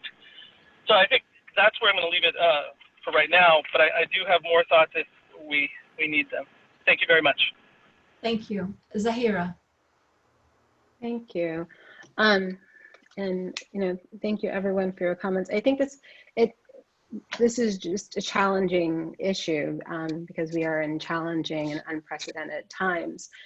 And at first I would say, in terms of the earlier conversation around the carryover and use of the carryover, it seems to me that that's one tool in terms of that organizations can use. But as we discussed the overall cuts, it seems as if that's more thinking, it's another tool in terms of thinking about how equitably across the state, we're looking at the distribution of resources as it's going to impact all programs. Because organizations that have carryover are organizations that have the resources to have them still and carry them over, which means that they may or may not have had other sources of funding that they were utilizing during that period, and therefore are able to now use these resources in 2021. And so those organizations that are smaller, that are not as well funded, may have not had those carryover resources, and we cannot then take those carryover resources from an organization that has them and distribute them to another organization in 2021. It seems like what we can do is talk about the equitable cuts across the state to ensure that there's enough of a budget even for those smaller programs going into next year. So I just wanted to kind of share that, because I think with the carryover, it's not, it doesn't seem to be the all fix. It's one tool for addressing the issue. You know, I think that the other piece of this is that as we try to make this decision and going forward, that since we don't know what's going to happen in the future, and there are all sorts of different circumstances that may come about, the piece about the reserves is really critical. And I do wonder if we could get just another summary of what that reserve is. From the way that I've understood it, and from the way that I've heard our team describe it, it sounds as if that's our working capital. That is how we pay the staff. That is how we pay out the grants. It is not a reserve fund that is an endowment, which means that if we drain it to zero, the entire program collapses because there's not any money to fund anything. And so it's like your own bank account at home. If you don't have money in it, you cannot pay your mortgage, you cannot buy food, you cannot pay for your car payment. So it's not money that you have maybe if stocked away in investments or someplace else, where it is long-term savings or reserves that you are looking at using sometime in the future. Now that could be a completely wrong interpretation. And if it is something that's more akin to an endowment, then I think that's probably a different conversation. But if it's working capital to pay our bills, then I do think that having a reserve that is significant enough, I would think more so than 30%, would be really prudent at this time as we go into an economic period that will be, that was forecasted right now to be likely quite challenging. Thank you. Thank you for your comments. Okay, so who I have next, I just want to make sure I'm not missing anyone else. I have Jim, Corey, and Kim in that order currently. Kimberly or Vicky, are there any others? Okay, Jim, please. Okay, well, I want to support the leadership arguments being made by the judge. It is staying with us to be reallocated to them. They know that. That's why the programs themselves preferred the 13% cut over the no change by the data that we have. We don't have any data on a 10%, but we do have data on the 13%, and we do have data on the no change. And the programs themselves clearly don't support the no change. As far as the issue of cutting them, and now they're going to have to cut staff with the 13% cut, the report makes it clear that Helen and the staff were telling these programs that the 20 allocations was an aberration, not to count on this in future years to be that high. And if, you know, well, I don't like anecdotes, but I can speak from my experience in sitting on a board. When the ED came in with these extra monies, he said, don't count on this. We're not going to expand staff based on this because we know the next year is not going to be as great. Now, granted, he didn't think it was going to be as big a cut as it's going to be because he didn't know about COVID. He didn't know about the bank rate going to zero. But he did know that the 20 was an aberration. It wasn't something to be counted on in the future. And therefore, I think because it's not like we're giving the money away, we're keeping the money to allocate the next year or the year after, I think it's important to have those in reserves. And I really like the judge argument that maybe, although this would be a different discussion, but we do need to start looking at this reserves because I see really lean years for the next 4 years. and it's going to be rough on our programs because the money's just not going to be coming in. Corey, please. Unmute. Thank you. So I like to say first, I think I agree with Eric and Will's comments about going with the staff recommendation. This is essentially a question of whether to cut immediately or 2 quarters from now. And I think that, as Chris pointed out, the expanded carryover helps deal with a number of the issues, and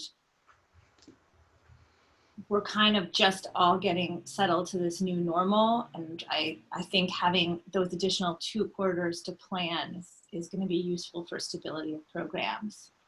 So here I had a really good point about equity.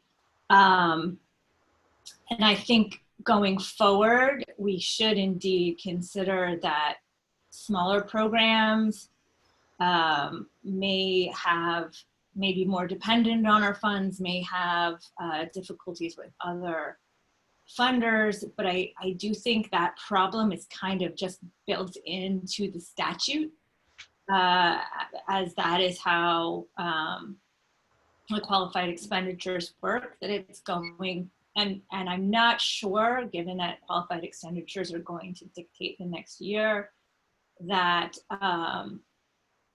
it's going to make that much of a difference, but I do think that it's a good point to keep in mind. And Dihari, you also raised the issue of the 30% reserve, and I think explained it really well and clearly. I think that that's something that we should take a look at closely as time goes on. And I'll say that during the last bad downturn, some of the materials presented to the commission was kind of an illustration of how the funds were dispersed over the course of the year and how the cash flow worked, so that when we were getting close to the bone, the commission could really see, here's when the money's coming in, here's when it's going out, and this is the issue, and here's the risk at this point, to really evaluate that. If staff feels that 30%, which is in keeping with the existing policy, is a sufficient cushion for now, I think that we can revisit that as needed, but I would recommend that maybe we get that kind of illustration, because I think this is going to be something we're going to be asking ourselves in great years to come. As has been said by other people, this is not going to be over anytime soon, the economic consequences or the consequences for interest rates. I also wanted to note something that was part of the staff's recommendation, which was the request to the board that flexibility be built in, and that the commission have the authority to adjust. I welcome any comment on that from our board liaisons, but I think it's going to be really important because we don't have the full picture yet. And there's, I think, promising signs from the legislature, but we're really going to know a lot more in just a few months. And the timing may not always line up perfectly with board meetings. And so I just wanted to raise that because, as Judge Seligman pointed out, what happens is unknown. Like I said, I think there are signs that the legislature is not going to abandon EAF. And I think we know that there are certain legislators and staffers for whom legal aid funding is a priority, but the exact amounts are really going to remain uncertain, and there's going to be budget revisions through August. So even in just a few months, we'll probably know more about the coming fiscal year. That's it. Thank you. Kim, And then are there any other commission members who have any comments? Bonafide, this is Vicky. Actually, I'm gonna kind of jump the line and go with Donna. Donna had her hand raised. She might have a comment. Sure, please. So I was going to respond to something Corey said, and it has. Oh, I remember. Okay. So Corey mentioned, that this might be an opportunity to rethink the 30%, and I just want to say actually that we sort of invited that back in 2006 when we set this policy. We set a clear direction for what you do with increasing funds, but with decreasing funds, we said we would come back and we would come up with we would see if we could come up with a more concrete proposal. And we haven't come back to that. And so I think this really is a time when we do want to think about what that policy is going to be for the future in a time of declining funds, and what we should be setting for that threshold, if 30% as the minimum is the right number or not. I'm not weighing in on that one way or another right now, but I am suggesting that sort of Corey really honed in on an important part, that we sort of invited this discussion a number of years ago, and it doesn't appear that we circled back to it. And so it definitely should be something that after we get through today's important decisions, we put that on the list of to-dos. Thank you for jumping in on that one, Donna. Okay, so Kim Savage, and I have then Rich from the commission. Anyone else?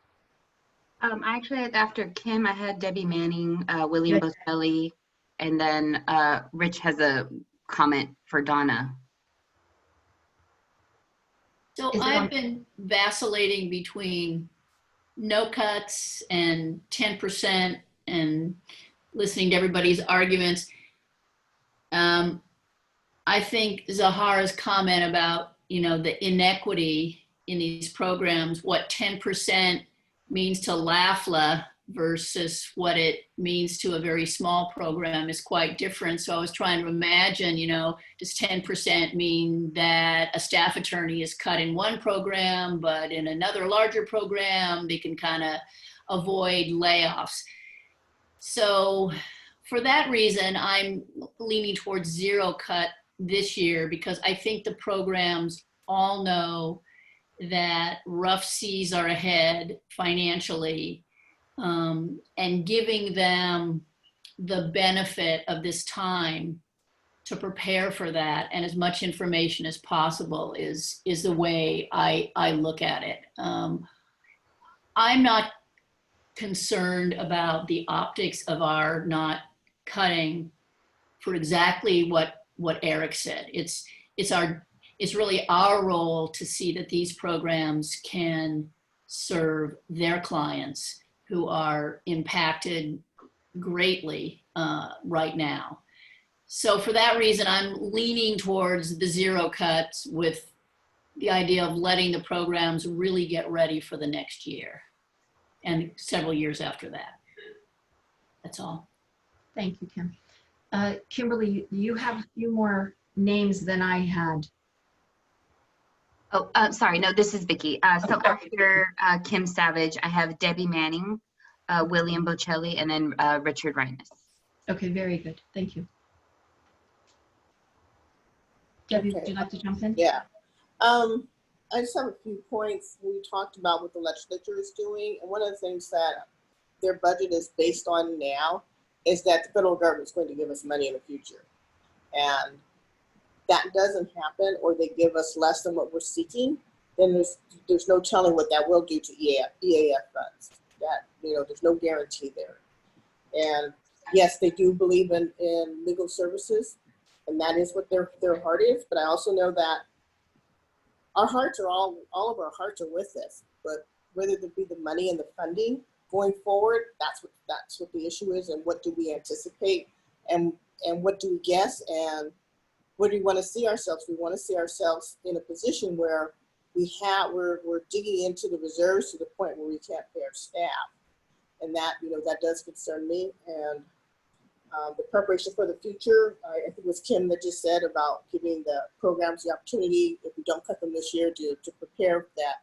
This is the last time you're probably going to get, this large amount, and what are you going to do with it? What are you going to do in the future when the amounts are cut?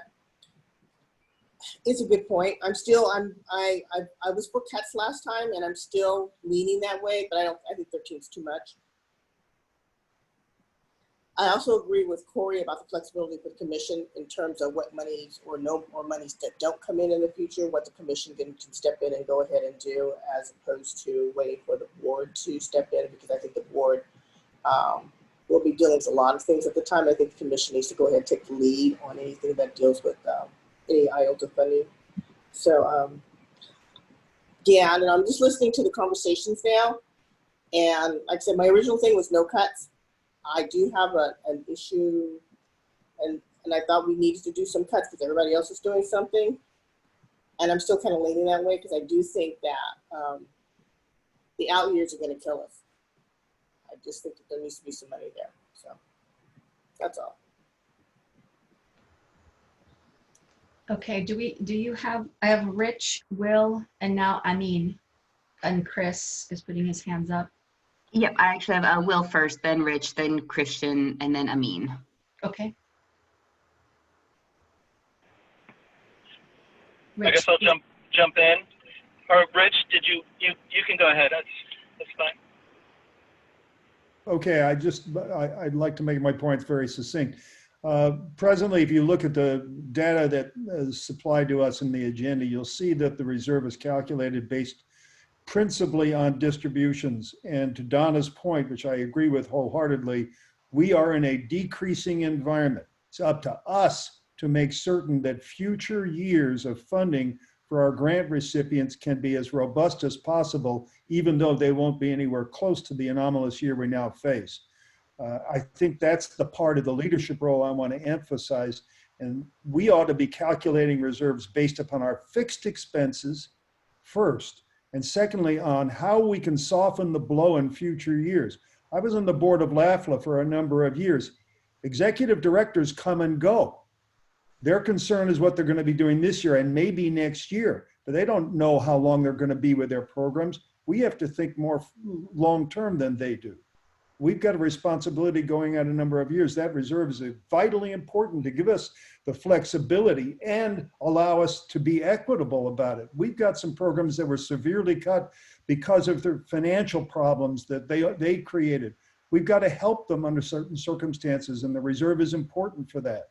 So we can't foretell the future. All of us agree on that, but the future is going to be harsh. And the more money we have in that reserve, I think the better we can make it for the overall program, especially the rural programs that seem to be suffering so desperately now. That's my point.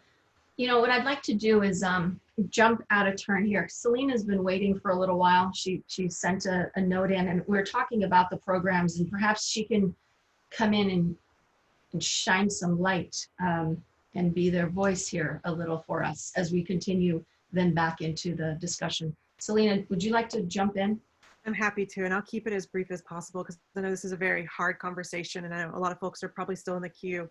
A couple of comments. I know that when there was a straw poll over whether or not to have a 10% cut or a 13% cut or a 0% cut, there did seem to be some consensus around the 10% cut, as Chris said earlier. And the 10% cut would have been about $5 million, and that's essentially what has already been recovered by increased IOLTA amounts. So when we were talking about a 5% cut, we have that same amount in an increase. And so to me at least, there's not the pressure to try to save 5 million because you've already gained that 5 million back. I think there's also just so much unpredictability right now that everybody is guessing, everybody's trying to do the right thing. And I think that even organizations are using different metrics. And so I think being flexible for organizations may be the best path forward. There's so many things to consider. A lot of organizations got PPP loans, which are pretty substantial for some organizations. I think there's also some organizations got additional funding through the CARES Act. California got $6 million for the LSC funded organizations. We likely will get another $6 million if the HEROES Act passes. So that's just for the LSC funded organizations. We also, many organizations are having strangely significant savings because their staff with dependents at home are taking a lot of that expanded FMLA leave, the FFCRA leave.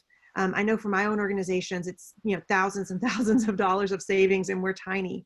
So it's a hard thing to plan against, because if schools remain closed in the fall, organizations will have some savings because it's offset by federal FMLA. So it's very complicated to try to predict, but each organization will be looking at it for themselves.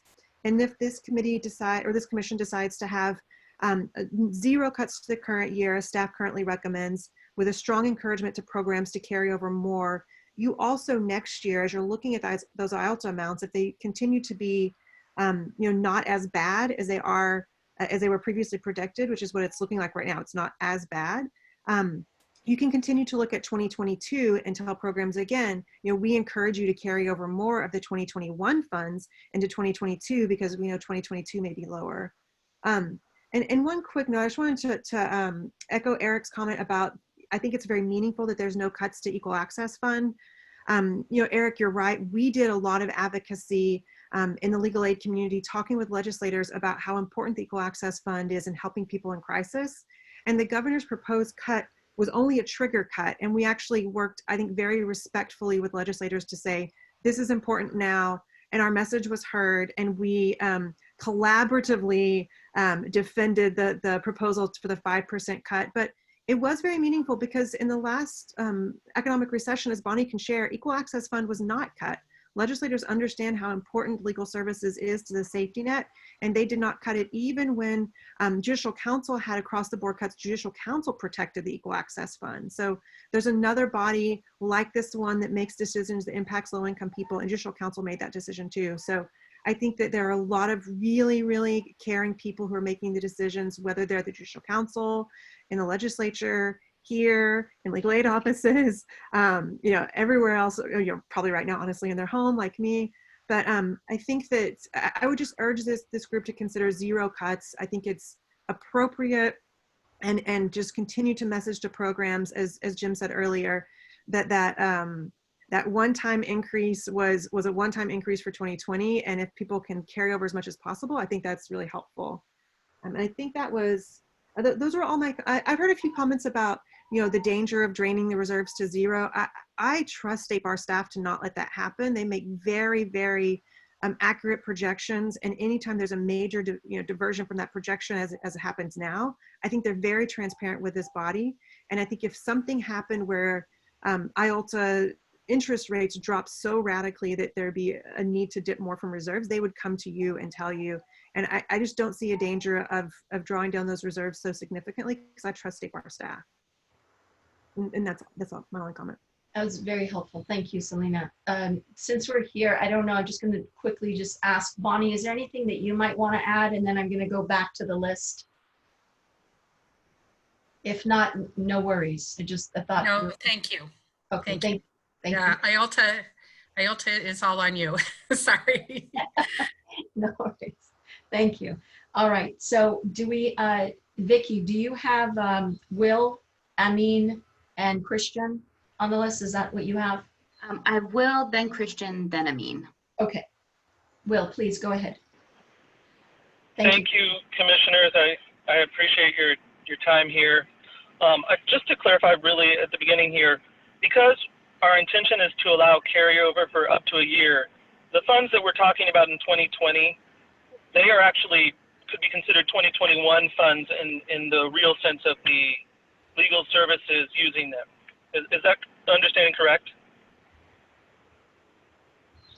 Uh-oh. We can hear you. Oh, okay. Who are you? Maybe perhaps you want to say who you're posing the question. Duan, maybe might be the best to answer that.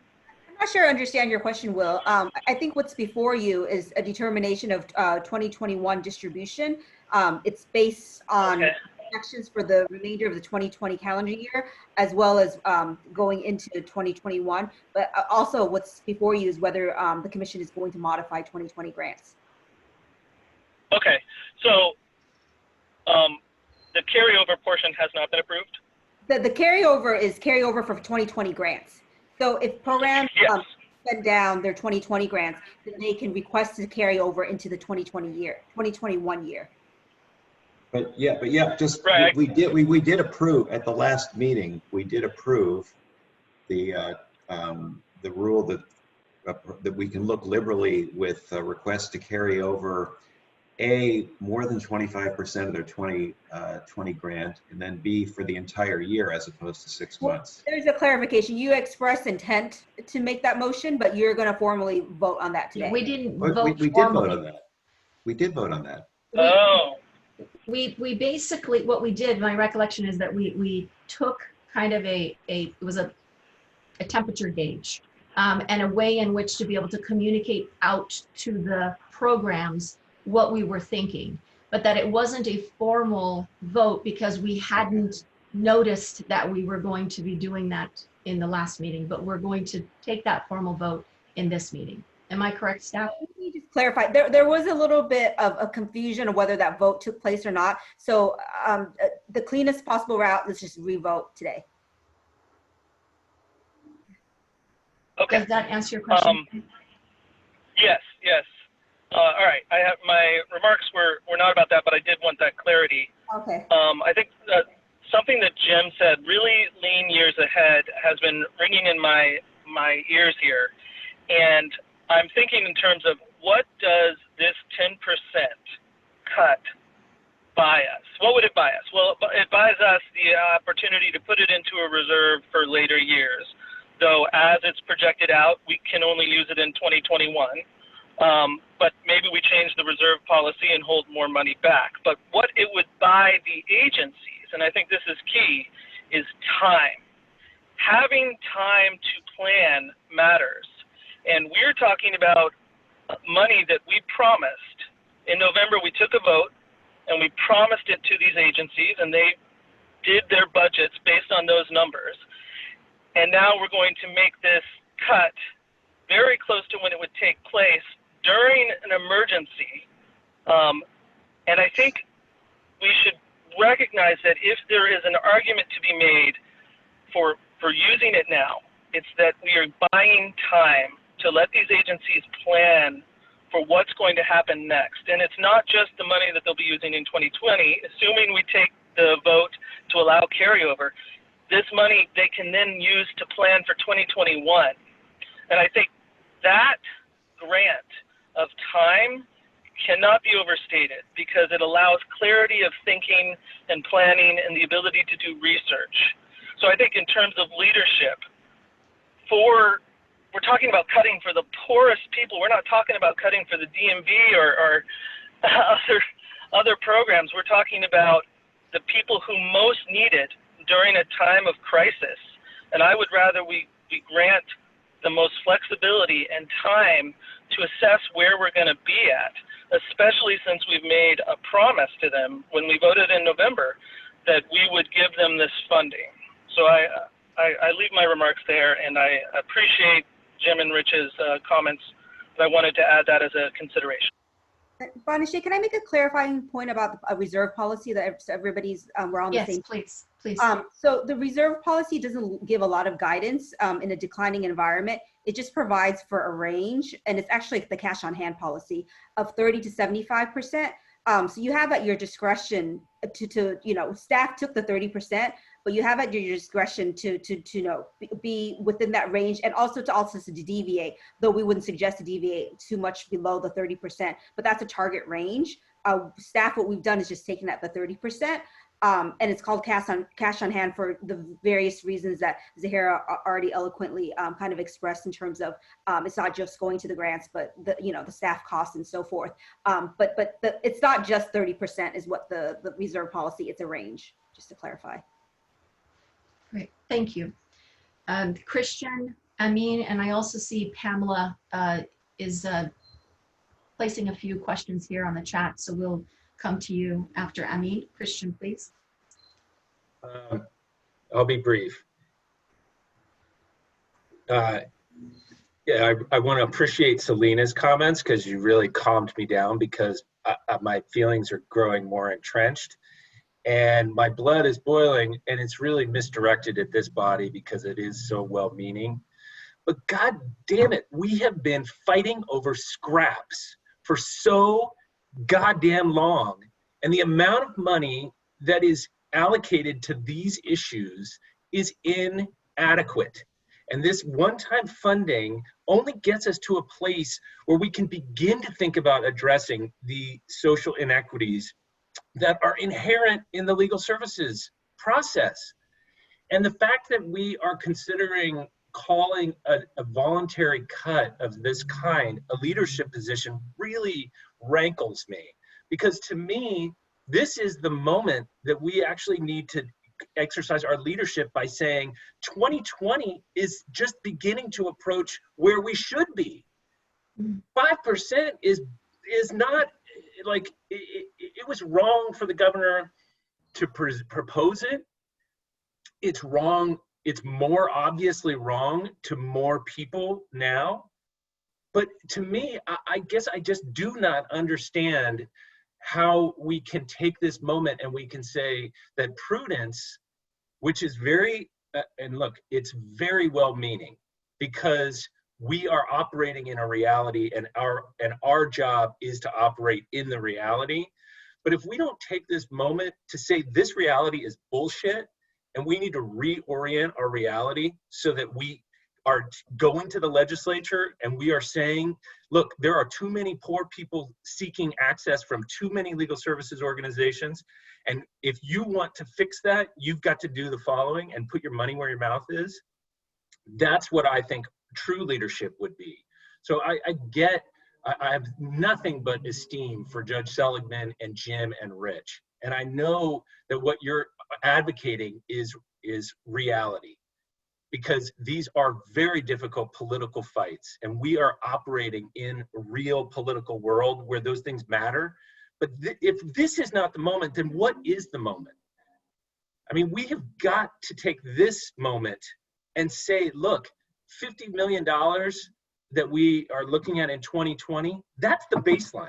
Because at the end of the day, cuts are sticky, and they set future baselines. And if you say 5% this year, or 10%, or 20%, the institutional knowledge in the legislature grows narrower every year.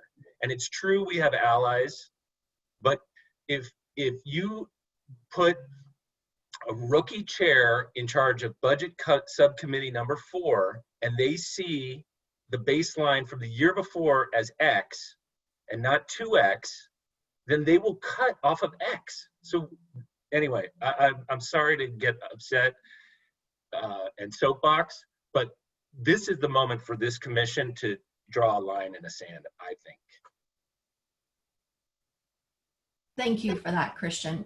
You know, I'm sitting here trying to remain as neutral as possible as chair, but I have to say, I couldn't agree more with what you just said passionately. It is the time for our leadership and for leadership to look like this. And, you know, whatever decision we do make, we're setting precedent for years to come. And honestly, I know folks have been weighing in on where they stand. I want to be heard as not only a commission member, but also the chair of this commission, that I absolutely agree with a 0% cut for everything that Selena has said. And I've been having conversations with some of our programs that we fund. This is, you know, from what one of them shared with me, they're looking out for a 3 to 4 month window at a time. That's how difficult this time is for them. And what we can do is we can help provide some foundation. And I think that foundation is with that 0% cut, with the message, a very clear message that things aren't going to look this way going forward, and to give them the time that they need and the runway that they need. I will now get off my soapbox as well and turn it over to Amin. Amin, please. Thank you. First of all, it's hard to follow both of you in my comments, and I have to admit I've been on both sides of this, on both ends of this in the past hour or so that we've been having this discussion, and even prior to that, because I think there are a variety of good reasons to do both things,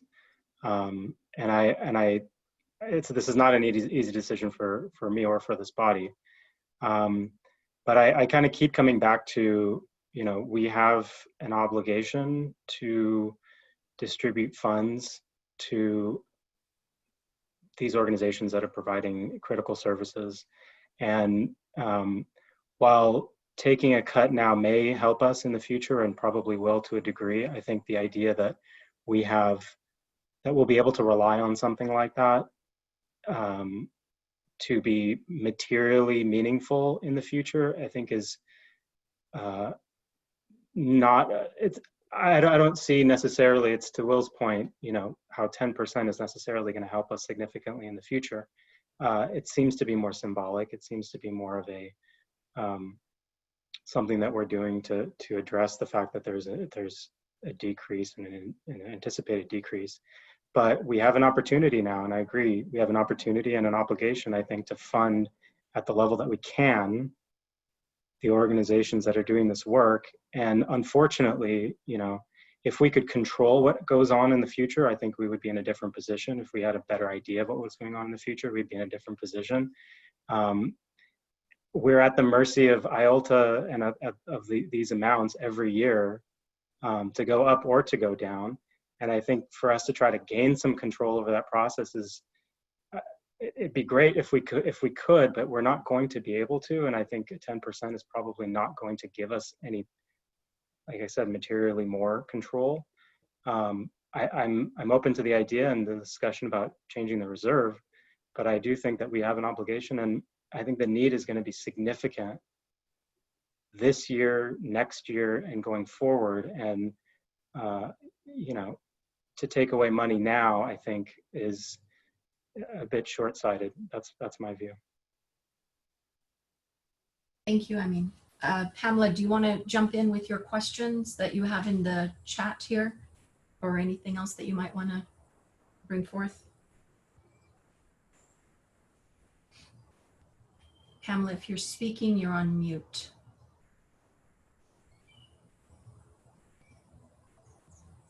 Vicky, do you see Pamela here? I'm scrolling through and I don't actually see. I do. I'm trying to unmute her. Okay, thank you.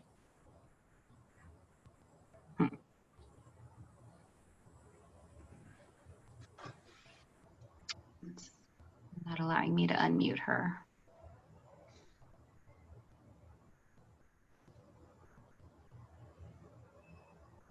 Pamela, are you? I'm trying to see if she could send me a message if she's also dialing in or if she's only participating through Zoom.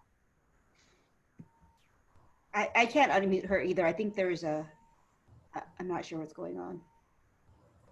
Should we just read the comments and have one of the staff potentially respond here? That would be fine. Oh, there we go. There she is. Okay. Sorry, that would be perfect. That was just a thought that I had. If they wanted to have the carryover, does that mean they're actually not providing services for 2020?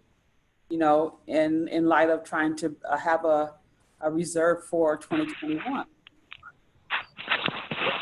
I could take that question, Bonachet.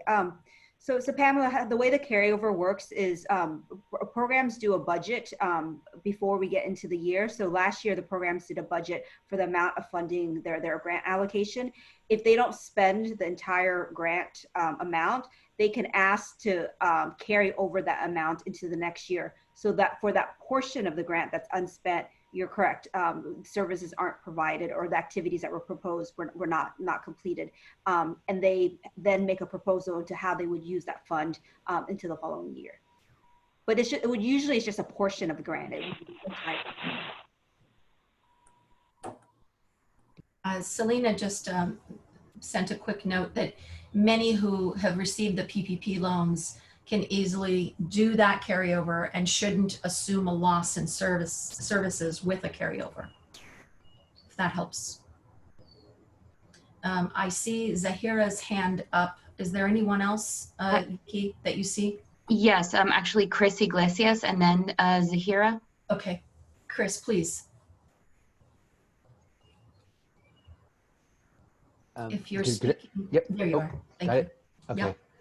So I just wanted to thank everybody for your comments. This has been great to hear your opinions and everything. And I actually take notes, so I have a lot of notes even from last time. So thank you.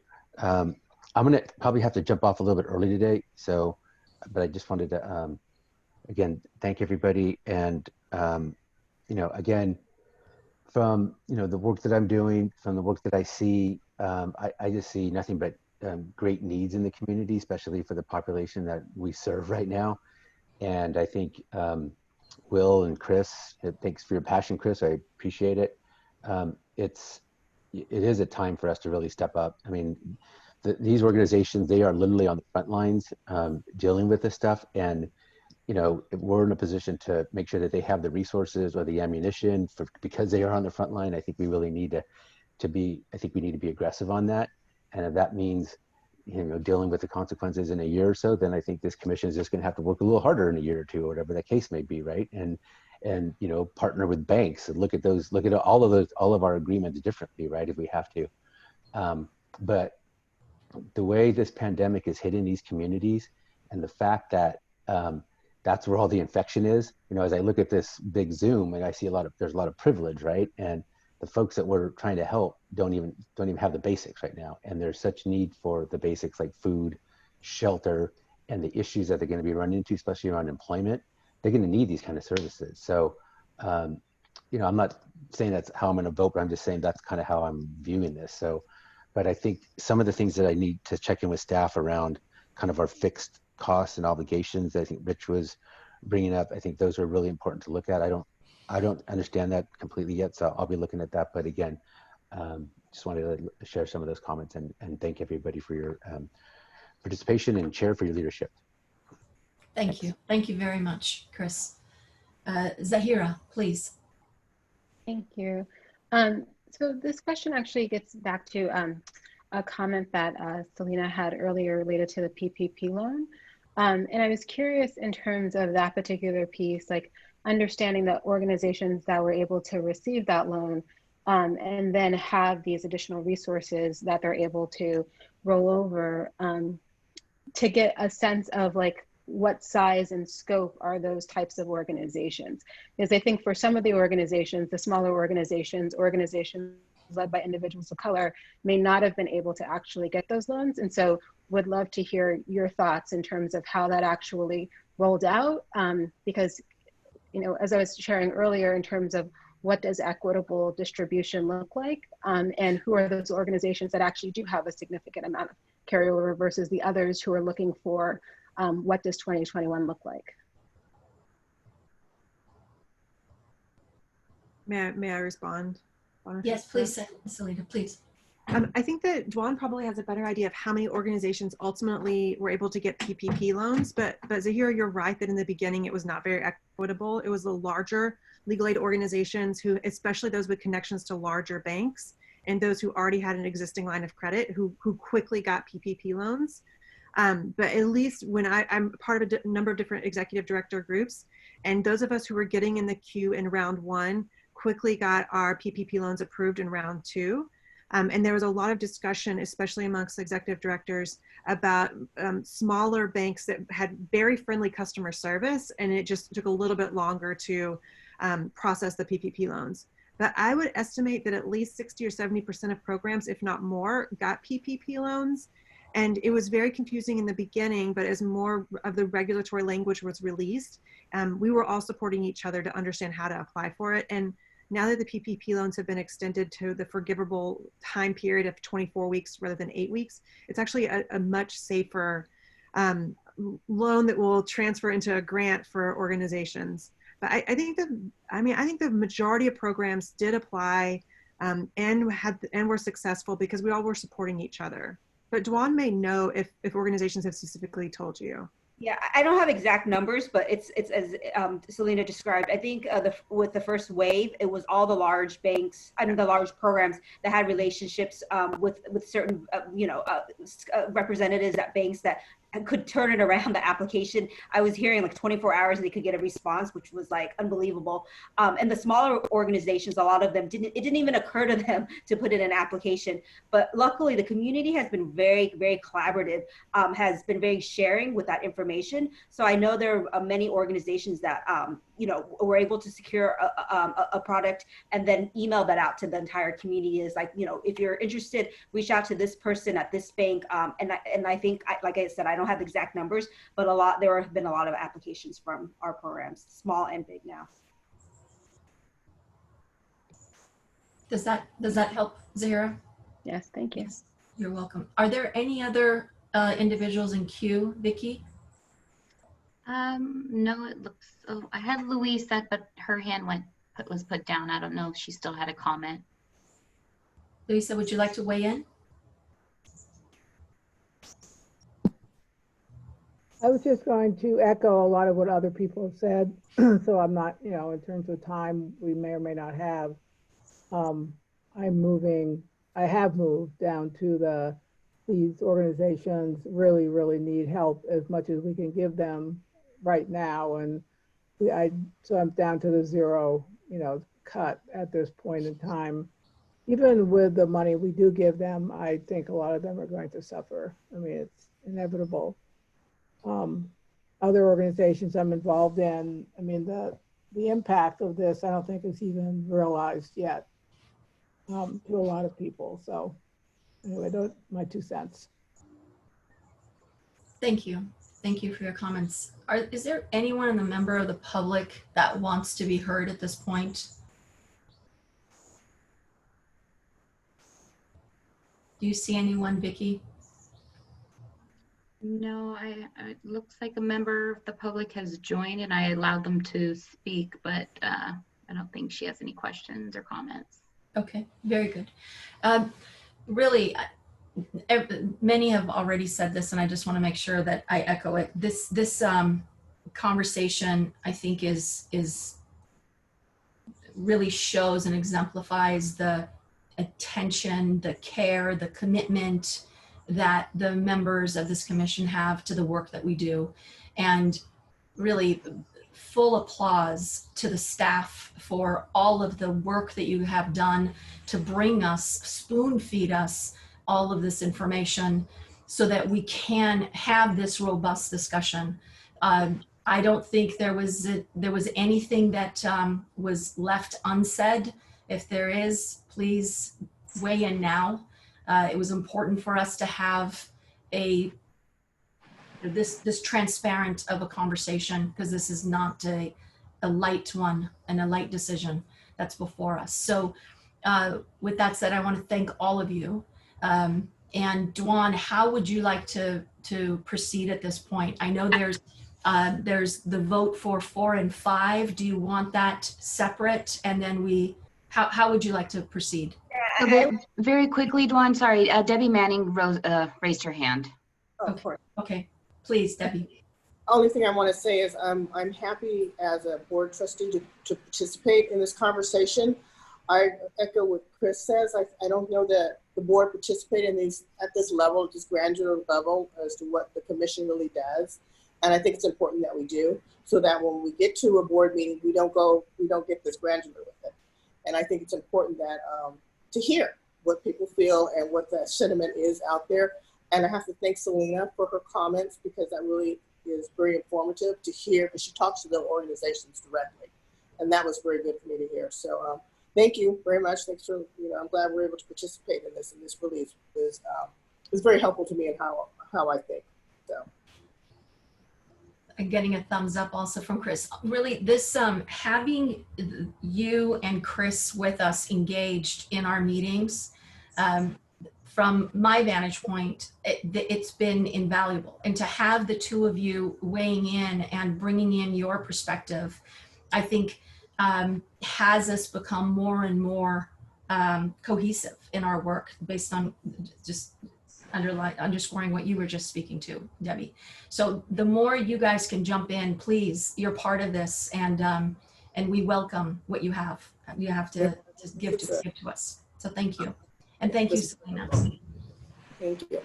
Okay, so Ms. Dwan, what shall we do next? So I would suggest that we vote on 4 and 5 because I think that's not controversial to get that out of the way, and then I'll show up the proposed motion, and then people could see if there's any wordsmithing, and then also we can take if you want perhaps then a vote Bonachet to see where we're at in terms of the note.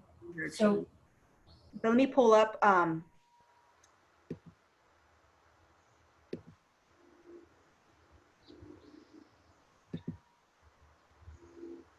Okay, so we would be voting for 4, which is maintaining a flexible and generous approach to the carryover. Sorry, the screen is to carryover requests for 2020 grant funds, in particular by allowing larger amounts to be carried over and by permitting spend down over all of 2021, and maintaining a flexible and generous approach to budget revision requests, including permitting deviations from the 75 program, 25% program, and administrative allocation. So we can take that as a joint and vote on them together.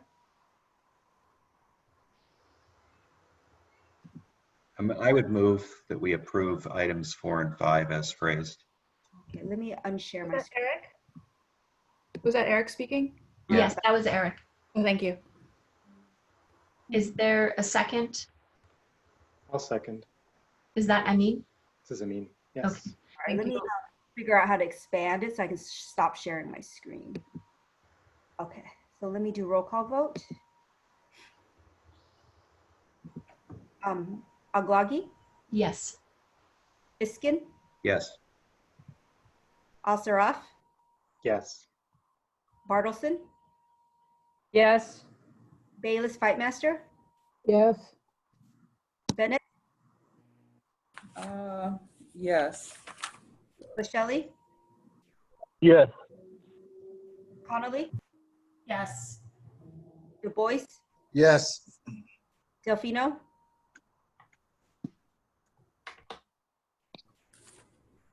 Friedman? Yes. Mann? Yes. Meeker? Yes. Myers? Plantold? Bob Plantold? Reynes? Yes. Yes. Oh, I'm sorry. Who said, Bob, was that you? I'm sorry. Yeah, I was muted again. Oh, okay. Sorry. Thank you. Savage? Yes. Schreiber? Yes. Vanarelli? Yes. Okay, great. Motion passes. So Bonachet, how do you want to do the next vote? Do you want to look at the motion again, or do you want to first vote on no for 2020, no change? How do you want to do it? Why don't we have the motion up before us? But I think the way that it's staff recommendations motion, is that what we're going to see, 0 cuts? Mm-hmm. Okay. Yeah. So I do believe that we should have a vote. Just on that last vote really quick, I just wanted to note for the record that is a lot of flexibility, and I do hope staff is able to maintain the oversight appropriate for that level of flexibility. I don't know if that needs to be noted somewhere, but I did want to raise that. Sure. And just to clarify also, Will, there is already existing policy in how we process carryover as well as budget modifications, and we're not deviating from that policy. This is just kind of a message to the community that they can request this amount, this larger amount. How it gets processed is for requests that are between 10 and 25% of both carryover and budget modifications. Staff has authority to approve those. Anything above 25% will be presented like it normally does to the Trust Fund Commission, Eligibility and Budget Review Committee, and then to the larger commission for approval. So there's already oversight built in inherently. Can I make a procedural suggestion, which is that we first take the vote on the proposed motion, and if it passes, it passes. And if it doesn't pass, then we can maybe discuss the 10% proposal, But just to make it clear that that was the order, so that if it seems like there are people who would be interested in voting for the 10%, to ensure that it's clear how that would work, so that if there's a split in the commission, people can vote accordingly. Sure. I agree with that. Yeah, I agree with that. Thank you. This is a staff recommendation here, and I'll read it. In light of the unforeseen, in light of the unforeseen economic impact of COVID-19 and the attendant drop in interest rates affecting the revenue generated by IALTA funds, the Legal Services Trust Fund Commission recommends that the Board of Trustees maintain the 2020 IALTA distribution at $55 million, leaving a projected reserve of $19.7 million, and further recommends approval of the 2021 IALTA distribution in the amount of $23.5 million, which would leave a projected reserve of $8.2 million at the end of 2021.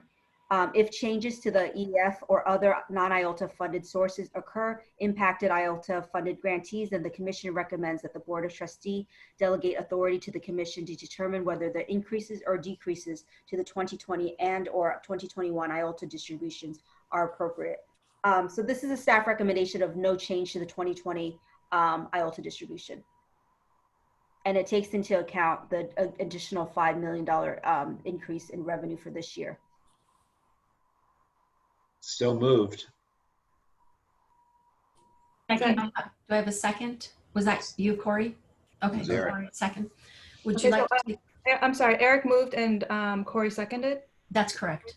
Okay, thank you. Sorry, I can't see everybody. No worries. Thank you for asking. So I would roll call vote. Please.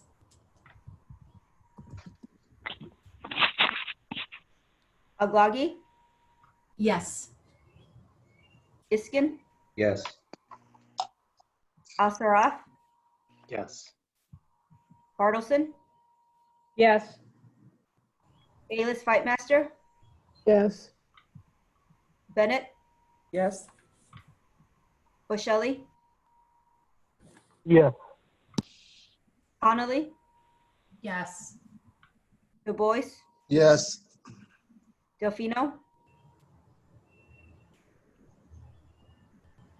Friedman, Yes. Mann, Abstain. Meeker, No. Myers, Plantold, Yes. Reynes, No. Savage, Yes. Schreiber, Yes. Vanarelli, No.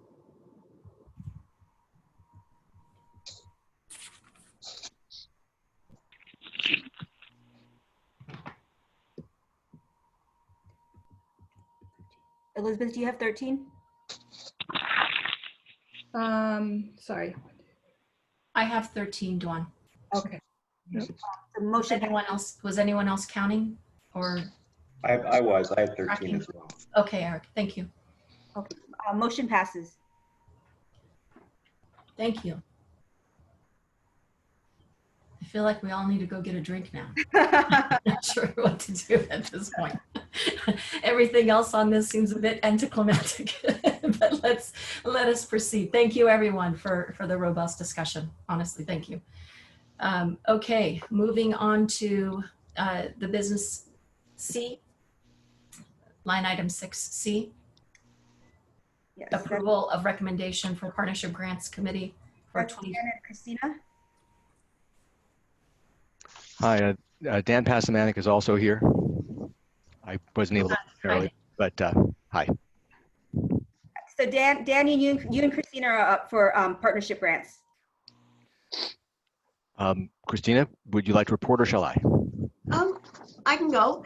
The Partnership Grant Committee met before this meeting today, and ordinarily we would have presented at this meeting our final recommendations for the Commission to consider for approval to go to the Board of Trustees. However, we know that many of the programs are changing how they're going to deliver their services in light of COVID-19. So we have developed some more than tentative recommendations. We think they're going to stick, but staff is going to contact each of the programs between now and next month. We'll meet again next month just to make sure that nobody's drastically changing what they're doing that would require us to reevaluate their applications. So we anticipate at our August 14th meeting to have those recommendations for the commission's consideration.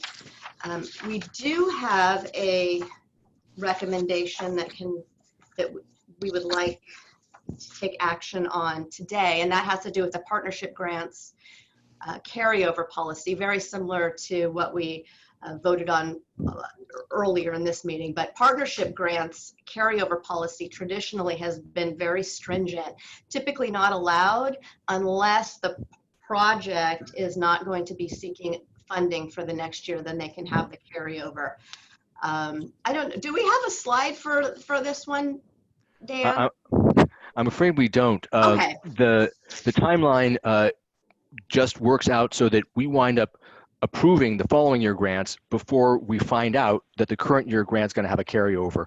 If we were liberal under ordinary circumstances, we'd wind up giving projects more than we expected. These aren't usual circumstances. So what the committee is recommending for 2020 partnership grants is that we be very flexible. Consider carryover requests from any partnership grantee in any amount. Review it generously on a case-by-case basis, realizing that nobody really knows what's going to happen. Every program is different. Permit spend down over an entire year of the carry forward, and also require that funds must be spent on providing the same services at the same location, so they can't divert it to some other project somewhere else. But it's a much more liberal administration policy that we're recommending for the 2020 partnership grants due to the COVID situation. Are there any questions?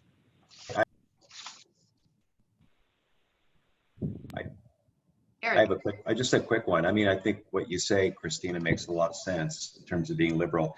I was intrigued by the proviso in your carryover request, provided that the services that the money be spent on the same services at the same location, which makes sense for partnership grants. I know we don't have that proviso for the carryover request for the IALTA grants. Do we need that? Is that an oversight, or do we? It's not an oversight. There's a specific reason why the partnership grant has that language. Dan, do you want me to go, or you can take it? Go ahead.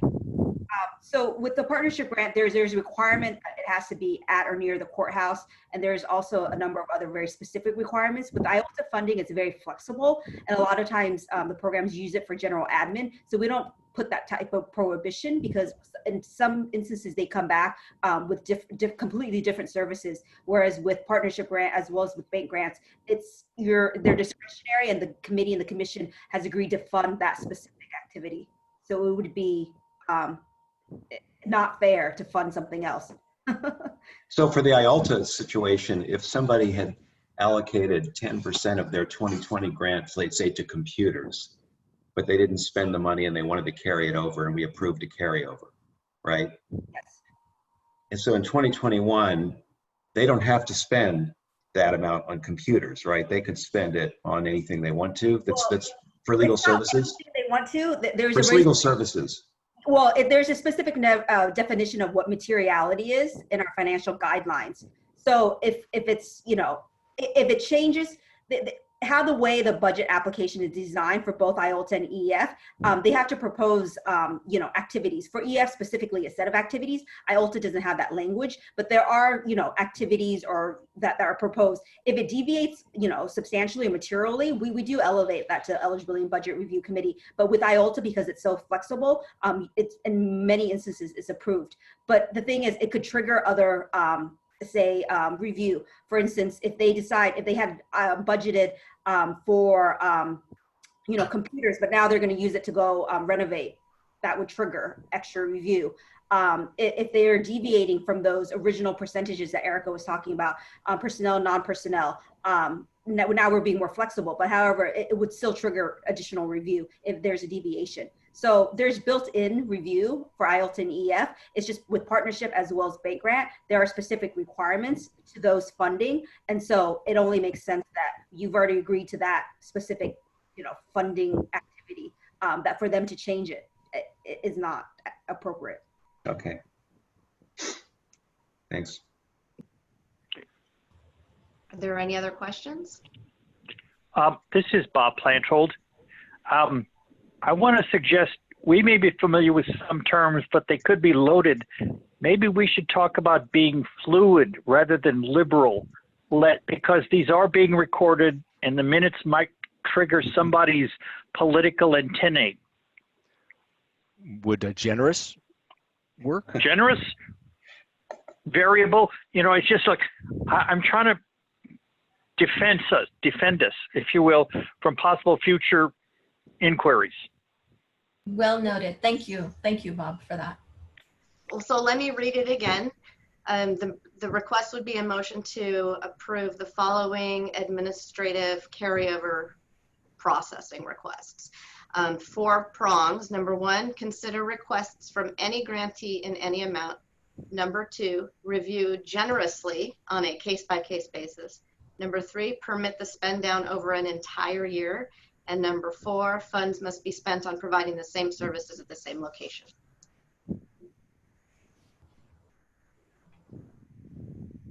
Very good. Any comments? I believe that Pamela Bennett did have a question. I don't think it goes to the vote, but whether this would help a program help stem a program from creating a new startup and redirecting their funds from their original purpose. The idea here is that partnership grants projects are sometimes reborn, I guess is a way to put it. An organization that's had a project for a period of time, perhaps longer than we expected it to be funded, might give it a new name or a new style, and the question comes up whether this is truly a new project. And the question is a good challenge. We haven't had to face it yet. I think it might help, but the thing that helps the most is that these are substantially discretionary grants. And if we think that the carryover is inappropriate, the case-by-case analysis would give us the authority to decline under the circumstances if we thought that it was going to go into other services. Does that answer your question? I hope. You're muted. Yeah. Dawn, you're muted. You're muted, Dawn. I'm sorry to interrupt. I have a process question for Brady. This agenda item, Brady, it says that it's just for 2021 partnership grants. Can the Partnership Grant Committee make a motion for carryover? For the 2020 grants. Look at the, pull up the. It says approval of recommendation from Partnership Grants Committee for 2021 funding. Is that a mistake? Should it be 2020 funding? Well, originally the Partnership Grant Committee was going to present their slate of 2021 funding, but they're not doing that. That's what Christina was mentioning. They changed that. They're going to have an additional meeting. So that wasn't on purpose, but I mean, that was, however, that's an additional motion, so. And I'm sorry, the motion, the carryover motion would be what? For it's carryover for 2020 funds into 2021. So it's not technically for 2021 projects. But right, but do we even need a decision again? Isn't this just a policy approach? That was a policy approach for the. It's a sort of a statement of intent again. I think we do. This is Elizabeth. I think we do because it would be contrary to what the grant agreement says. Well, it's us. Wait. I believe that waiving that provision. We're waiving a provision in the grant agreement, Brady. But I think I think it's just a notice question. Yeah. Yeah. But Eric is trying to get our attention. So let's. So Eric, if please it's jump in. if it's a notice question, maybe the title may not be entirely accurate. but the public materials make clear Yeah, that I'm looking through those. what you want to do is be liberal about 2020 grants, carryover of 2020 funding. So I think the public has notice of what we're trying to do. We've changed the name, we've changed the word to generous rather than liberal. So Brady, where do you stand on this? Yeah, I would agree. I'm looking through the it's carryover request is even in the title of the agenda item, I mean the material. So I think it falls within the scope of what we would be talking about under an item. Okay, great. Just want to be extra careful. Thank you. Not have another mishap and vote. Okay. Thank you guys for that. So I think, Christina, would you like us to move on? Is this? Yes. Okay. We would like a motion to that. Yes. All right. Do I have someone who would like to make that motion? Can I ask a question real quick? Yes, please. I guess I'm concerned about the substitution of the word liberal with generous, because generous could have some other connotations. I think maybe we're talking about being flexible. If that word could be, if liberal is not the word that that folks want to use, maybe flexible could be the substitute. That's what I was going for. Review. That's what I suggested, flexible. Flexible. I think that's what we meant by liberal. So, but generous, that could Is have that going, Judge Murray, is generous going beyond the intention of this motion from I don't think the intent is clear, but from the perspective of somebody reading what we've done, we might read more into the word generous than we intend. Got it. Christina, would you like to reread that, or should we just move with that, knowing that that term's been?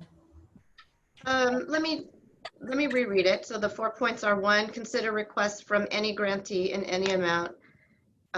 Number 2, exercise flexibility in reviewing requests on a case-by-case basis. 3, permit spend down over a full year. And 4, funds must be spent on providing the same services at the same location.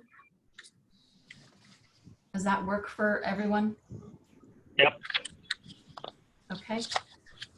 Do I have a motion in support of this? So moved. Thank you, Bob. And a second? Second. Luis, thank you. Roll call vote? Please. Aglagi? Yes. Iskin? Yes. Alcaraz? Yes. Bartleson? Yes. Bayless Fightmaster? Yes. Bennett? Yes. Boschelli? Yeah. Connolly? Yes. DuBose? Yes. Delfino? Friedman? Yes. Mann? Yes. Meeker? Yes. Myers? Lantold? Yes. Rhinus? Yes. Savage? Yes. Schreiber? Yes. Vanarelli? Yes. Motion passes, Bonachet. Okay, thank you very much. Folks, we have probably about another 45 minutes or so. Is that correct, Juan? Yes. Okay, so we could take a quick break here, or we could just plow through and be done a little bit earlier, given I know some of us also had meetings this morning. Are you fine for us to just keep moving forward and completing early? Yes. Okay, great. All right, great. Okay, very good. All right, let's move on to D, discuss and approve the Legal Aid Society of San Bernardino. Now, if you all remember, we have Eric and Rich and Jim who have also been working on this with the staff. And so please, if you can let us know some of the updates. Great. I can provide a brief update, and just to remind everyone, so Eric, Jim, Rich, Brady, Bonnie all went on a monitoring visit down to Legal Aid of San Bernardino earlier this year. And I'll just kind of remind everybody of what has happened thus far, since it's been a while since we discussed Legal Aid of San Bernardino. So there were significant concerns around Legal Aid Society of San Bernardino's compliance with the governing authorities. And so on January 16th, the state bar, some of state bar staff, including Helen and Brady, went with Commissioners Eric, Jim, and Rich, as well as Bonnie, to conduct an all-day visit to Legal Aid of Society of San Bernardino. On February 19th, there was a memo that was issued identifying some program and fiscal findings that required some urgent action. That was sent to LASB. A response from LASB was required by April 20th. They did respond with a memorandum on April 16th. The response had indicated that they were taking steps to address the findings. Legal Aid of San Bernardino, as you'll recall, there was some conditional funding that was put on place for them. They signed their second conditional funding agreement, which was fully executed on May 12th. And they also received their second quarter payment shortly after that. That second conditional funding agreement had required the program to submit a written response to the state bar no later than June 1st. And they did submit that report on May 27th, and that progress report is included in the meeting materials for today. The monitoring visit team that went down to San Bernardino, as well as staff, including myself and Christine Holmes, who's the main staff contact for this organization, had a call last week to kind of discuss whether that report was sufficient. Bonnie could not attend the call, but she did pass along her recommendation. So it appears to staff and the commissioners who reviewed the progress report that the report did lack specificity, but there was progress in addressing most of the requirements. The commissioners recommend that the state bar issue that third quarter funding for San Bernardino, but we have reached back out to San Bernardino to ask whether they're in the process of conducting their audit right now. Can confirm some of the protocols that was addressed in the response letter and also laid out in the conditional agreement. And some of them include verifying that they're accurately tracking their pro bono hours, verifying that there are not any mishaps of reporting of non-legal activities, verifying that they have board oversight, and so forth. So the recommendation from that the monitoring visit team is to issue the third quarter payment, and then once we get the progress report for the next quarter, we'll have another recommendation. So anybody from the team or on the call that wanted to add to that? Brady? Am I off mute? Thank you, Duan. I just wanted to, happy to answer any questions, but point out that we should just we should decide also, in addition to voting on the quarter 3 funding, decide what the procedure will be for evaluating the quarter 4 funding, whether it will come back at the end of September to the whole commission, or whether the commission wants to delegate the authority for that approval decision to a smaller group. And I don't know if we have a meeting that we would normally have that would lend itself to a commission vote. We don't have a meeting in September. I would suggest delegating it. If not, we'd have to call an ad hoc meeting or wait until the November meeting, which isn't ideal because we'd like to get them the fourth quarter check beforehand. We do have an August meeting. Is it too late to? It's September is when the progress report is due, I believe. Yeah. It's too late. I mean, it's too early, that meeting. Too early for it. Who do you suggest delegating it to? The committee that went out there, or a broader group than that? That's what I would recommend to the body that's familiar with the fact pattern. The monitoring team. Are there any comments from the commission as a whole? Any thoughts? hearing none, let's take the suggestion and delegate it to the group that's with this matter. So unless you Yeah. feel like there's a need to vote separately, can we do it in one vote to approve the recommendation from the monitoring team to issue the third quarter payment and then to delegate authority in regards to the fourth quarter payment? And just to be clear, the decision makers there would be Eric, Jim, and Richard. Yes. That's right. Okay, so do you want to restate that again, Dwan, just to make sure that everyone understands what they're voting towards? The motion would be to approve the recommendation to issue the third quarter payment for Legal Aid Society of San Bernardino, and then to delegate authority in terms of whether we should issue the fourth quarter payment to Legal Aid of San Bernardino to Jim, Rich, and Eric. Eric. Very good. So do I have a motion? Someone want to move? Bartleson. Sorry?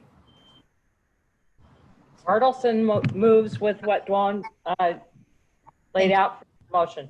Thank you. Do I have a second? I will second it. Is that Pamela? Yes, it is. Okay, very good. Thank you. I'll do roll call. Aglagi? Yes. Iskin? Yes. Al-Saraf? Yes. Bartleson? Yes. Bayless Fightmaster? Yes. Bennett? Yes. Bashelli? Abstain. Connolly? Yes. Du Bois? Yes. Delfino? Friedman? Yes. Mann?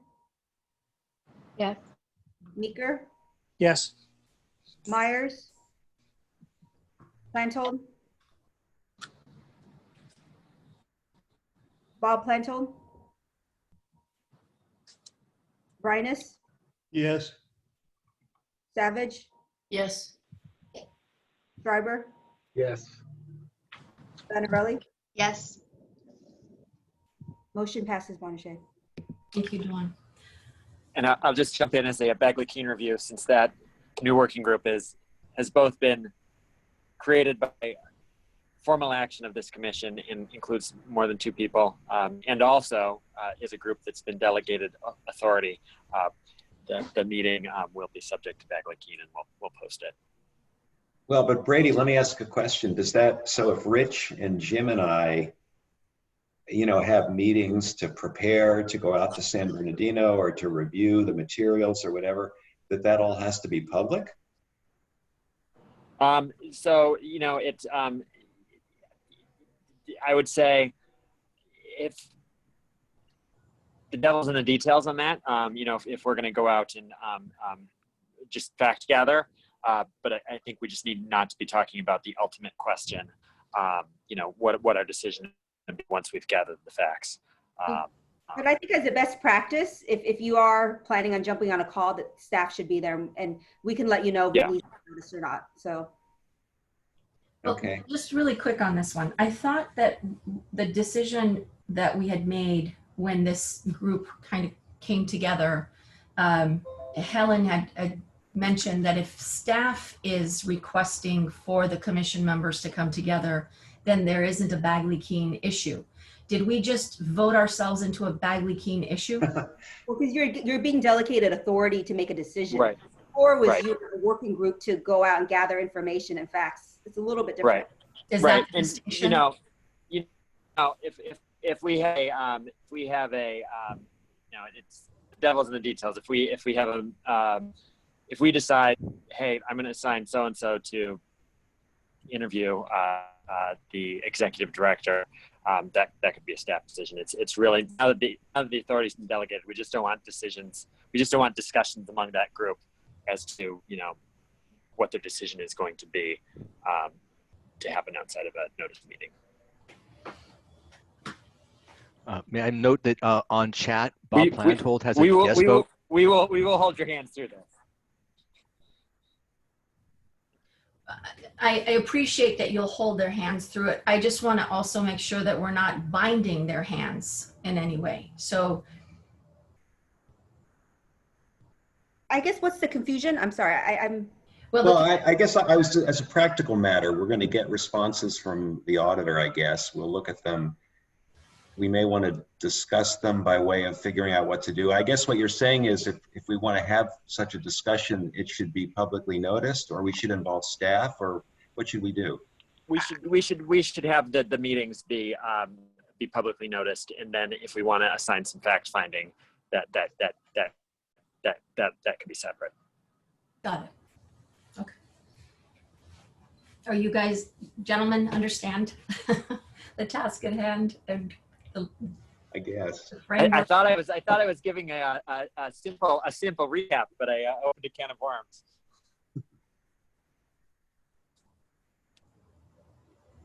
We'll figure it out. We'll figure it out. I think Bob, Dan, we did take down Bob's yes in the last vote. Is that correct, Dwan? In the last, I took it down. Oh, I didn't have Bob's in the vote about San Bernardino. I'll put it on my tally. All right, going back into the agenda, number 4, the updates on grant administration, Dwan. Sure, I'll do a very, very quick update. So the 2020 monitoring visits, as I mentioned at the last meeting, Bonnie and I were trying to figure out whether the remainder of the 2020 visits should be done remotely. And we're going to be moving forward with having all of the remainder of visits remotely. I've been working with Bonnie on a kind of protocol for the program and fiscal side. So that's moving forward. The update on the bank grants committee, and as you heard in the last presentation, that it does look likely that we're going to receive that $31 million. So we've been in communication with Kim Savage, who's the chair of that committee, and that bank grant committee meeting that was scheduled for today has been moved until next month for a little bit more time to plan around that funding coming down. So it looks very likely like we're gonna have to release an RFP this year. I've seen some draft language, and like I said, it looks like it's gonna be mirrored off of the EEF HP grant. It's still gonna be pretty heavy lifting for that committee this year. As you all know, the rules committee has been put on pause until September. And then as far as the Equal Access Fund Homelessness Prevention Committee, the legislation says that $20 million that we received last year has to be spent down by the end of June 2021. A lot of the programs are struggling with spending down that funds because of the court closures. So we did have a conversation with the Department of Finance to request an extension for that funding. They didn't seem open to the request at this time because it's a little bit out of process, and they're also dealing with the state budget right now. So it doesn't look like we'll get an extension for this year. They've said that we can roll back next year and ask them. However, that partnership, that EF Homelessness Prevention Committee is going to convene next month to figure out what we do in the event that there is not an extension approved. Can I ask a question on that? Sure. Go ahead. So is there been any request for either an extension via bill or via governor's executive order as a mechanism to get that extension? Because that I don't know if it's who we asked was the Department of Finance, but we didn't use kind of like a legislative mechanism to ask. Our understanding was that the Department of Finance was the appropriate person to ask. Because I would not rule out the possibility of an executive order. They are coming thick and heavy these days to deal with deadlines in response to the COVID crisis. And I mean, obviously the bar's lobbyist knows better than I, but the governor's office has shown itself willing to suspend deadlines in all areas, in all subject areas. And so that may be something worth pursuing. And that's who I've been working with, is the State Bar's lobbyist, to get us in contact with the point person at the Department of Finance.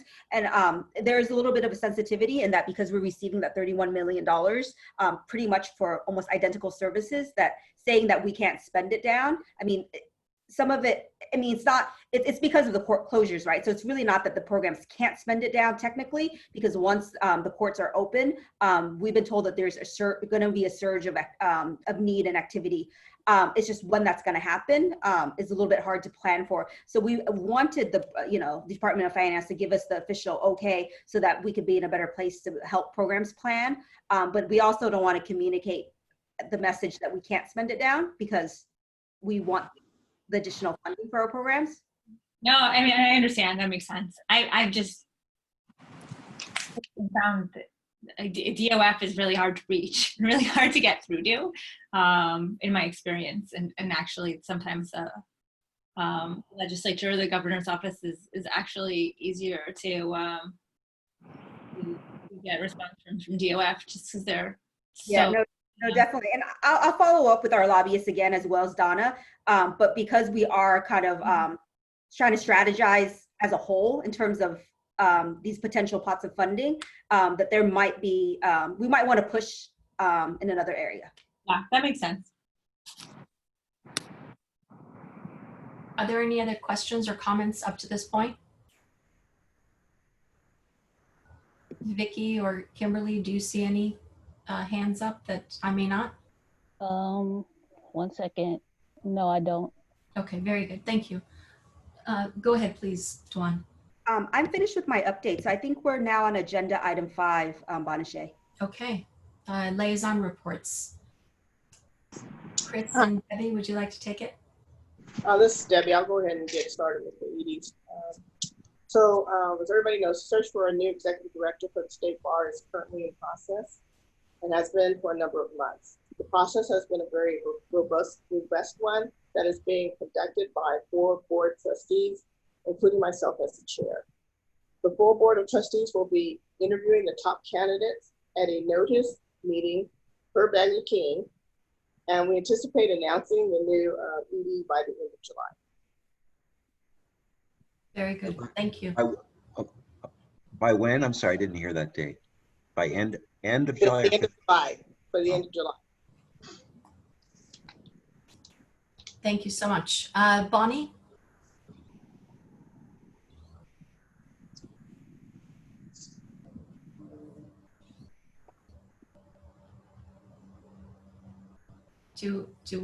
Kimberly, do you see Bonnie? I don't see Bonnie. I don't see Bonnie either. Selena, would you like to jump in? I'm happy to go out of turn, and I'll keep an eye out for Bonnie too. And if we see Bonnie, we'll come back to her, please. Well, my liaison report is actually pretty short. Just to report back to the Legal Services Trust Fund Commission that on March 8th, we had our Legal Aid Day in Sacramento. And I'm sure you all recognize from that date that may have been the last advocacy day in Sacramento. I just keep thinking that's the last time I hugged a friend, was in Sacramento when I ran into a friend in the hallway. But it was actually very well timed, because we were able to talk with legislators about how COVID was impacting low-income Californians. They had very specific questions, and we had, honestly, I can't remember how many advocates. I'm going to say about 30 or 40 advocates who had volunteered that day, and so they were able to share what they were already seeing in their communities, and the impacts that they anticipated based on past economic downturns. But it was still so early on. We were there, I think, either the day before or the same day as when 50 mayors were in the Capitol asking for COVID-related funding. So it actually was a very well-run event, and I think it was well-timed, because we were able to talk directly with legislators. We also have rolled out a constituent services project at LAC in partnership with the Access Commission, the California Commission on Access to Justice. And the reason why is that we know that a lot of legislators and their district staff are feeling very overwhelmed with the number of questions from constituents who are maybe facing poverty for the first time in their life. They're facing eviction once the eviction moratorium ends. And so people don't know where to turn for help. So we have a two-part project where we're training the constituent services people on how to find appropriate legal services organizations in their region and know what those services are. So they're not referring to Bay Area Legal Aid for everything. They know what Bay Area Legal Aid services are, and if it's not under Bay Area Legal Aid's umbrella, they would actually refer to the other appropriate organization in the region. So we're training the constituent services staff. We're also training intake staff at legal aid organizations to understand when they get a warm handoff or a referral from constituent services. That means that a person has already looked at that issue and thinks it's a legal issue. So there's a little bit of vetting that already happens.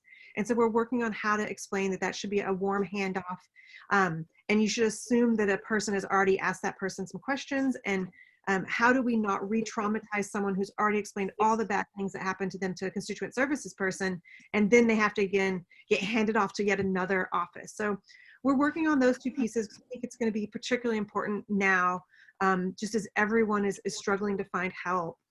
And two other quick updates. We have been talking a lot for the past almost a year now about wellness and legal aid and how we want to support wellness programs, how leaders can fund wellness programs for their staff. And we held our first ever wellness summit maybe 2 weeks ago. And we had panelists from the Judicial Council, panelists from legal aid organizations to talk about vicarious trauma, to talk about how organizations, their own staff may be facing crises and stress. And so we had, I think, very great panels. We also did meditation and we did yoga. And I think we're going to be repeating that throughout the summer a couple more times, because people are trying to figure out how to take care of themselves when they're always so very client focused and they're in crisis, helping people in crisis. That's our wellness. And the last update, I honestly can't remember if I've let you, oh, I'm sorry, go ahead. Are you giving CLE credit to folks for the wellness programs? Because you can get CLE for that. So I wanted to, but the panelists who were doing it, they said that they were fine not doing CLE this time, but they would be happy to do it next time. They it was 1 hour, so they would have had substantive written materials, and I even offered to help collect them. They said maybe next time, but we actually had, I want to say 90 people attending, which was almost our Zoom limit. And I think if we offer CLE next time, we probably will hit the limit. A lot of people are hungry for the information, whether it's CLE or not. But on the CLE note, actually, Christian, we have all these self-study MCLE credits on our website, and we've been sending them out to our members to say, to the entire legal aid community to say, if you need to get your CLEs in before the next state bar deadline, now's a really good time to do it on your own time. And we've incentivized it by anyone who watches their CLEs in the month of June, which is a quiet time for LAC. We're giving gift cards to randomly selecting 5 or 6 names and giving gift cards, just because I think there was something like 700 views of our self-study credits in January of this year, and we expect the same in January of next year. And we want to make sure people are using any time they have now where they feel a little bit flexible to do that training. And my only last update, and I think I may have said this at smaller group meetings, is that our recruitment retention report was published in February of 2020. For those of you who remember our last recruitment retention report, it was published in we were working on it in 2009. So both reports, the data collection was done in a period of economic growth. And we thought we would see a huge increase in IOLTA, which we were seeing at the time as both data collections were happening a decade apart. But by the time they were published, we're in very different circumstances. And what I appreciate about our recruitment retention report is that there are very specific recommendations about salary. And Helen Hong has spoken at length about our salary concerns in our community. And we really were losing a ton of attorneys right up into the COVID crisis. I think a lot of folks will stay at their organizations now, specifically because they know they can work remotely. They know they can figure out taking care of their aging parents or their children or of roommates or partners in their current employment. But when the recession finally ends, I think we'll have another loss of a lot of really experienced attorneys. So this gives us the blueprint of what to do moving forward. Also in this one, we took a deeper dive into diversity issues within our community. And the issues within the legal aid community and why we cannot recruit and retain attorneys of color, and specific recommendations around that work and how we can make our community more welcoming and salary, of course, is a big piece of it, but there are also other policies that could be really improved with the racial justice lens. So those are all of our updates. I think is really relevant to the work that you do, but I think everything I do every day is relevant to your work. So I'm sorry if that was longer than I intended. No, that's perfect. Thank you. Thank you, Selena. Bonnie, Debbie Manning has her hand raised, and I don't, Yeah, I don't see Bonnie still. No Bonnie. Okay, thank you. I think Bonnie I see Bonnie is back. Yeah, sorry, my internet failed. No worries. Debbie, do you want to make yeah, I had a question for Selena. When you talk about constituent services for the legislature, are you talking about the Assembly and the Senate? Yes, and their district offices. So you're working with the DOs, with the district offices? Yes, with district offices of both Assembly and Senate. And okay. Debbie, what's really interesting is we just hired a staff person in January, I believe, January or February, and she's a former student of ours. She was a work study student when she was at Cal, but she also worked for Rob Bonta's office in constituent services. So when she came back to us, she really had the view of what constituent services people have to do and how they're really struggling to figure out the best referral. So she's running our constituent services project. Okay, thank you. I know the Assembly has constituent services. The Senate doesn't usually have just a group of constituent services. It's all individual in the DO. So that's good. Okay, thank you. I had a Yes, Eric, please. I just had a question for Selena. So you kind of got my attention when you made the comment about not being able to retain attorneys of color. Are you talking about staffs of nonprofit legal service organizations? Yes, we have a ton of charts in our recruitment retention report, which is linked on our website, laconline.org. And there are some really interesting charts. I want to say around page like 49, 50, 51, like right in that range. Mm-hmm. If you look specifically at the titles within an organization, executive directors, directing attorneys, staff attorneys, other advocates, you really see, as you gain more experience and gain salary, that it looks very different at the higher salary range. I see. Okay. And when we also looked at who was leaving legal aid, it did look like we were disproportionately losing attorneys of color at a higher rate. Thank you. Selena, may I ask, were those attorneys leaving because they didn't have an opportunity to promote, that there was a glass ceiling, so to speak? I think that we asked questions about why people were leaving, and I don't know where on the chart that was about lack of opportunity for advancement, but I do remember that was an answer. So the chart would probably say if we broke it out for that. And it also could be perceived lack of opportunity for advancement, especially if you have an executive director who's been around for 40 years and shows no signs of leaving and loves their work.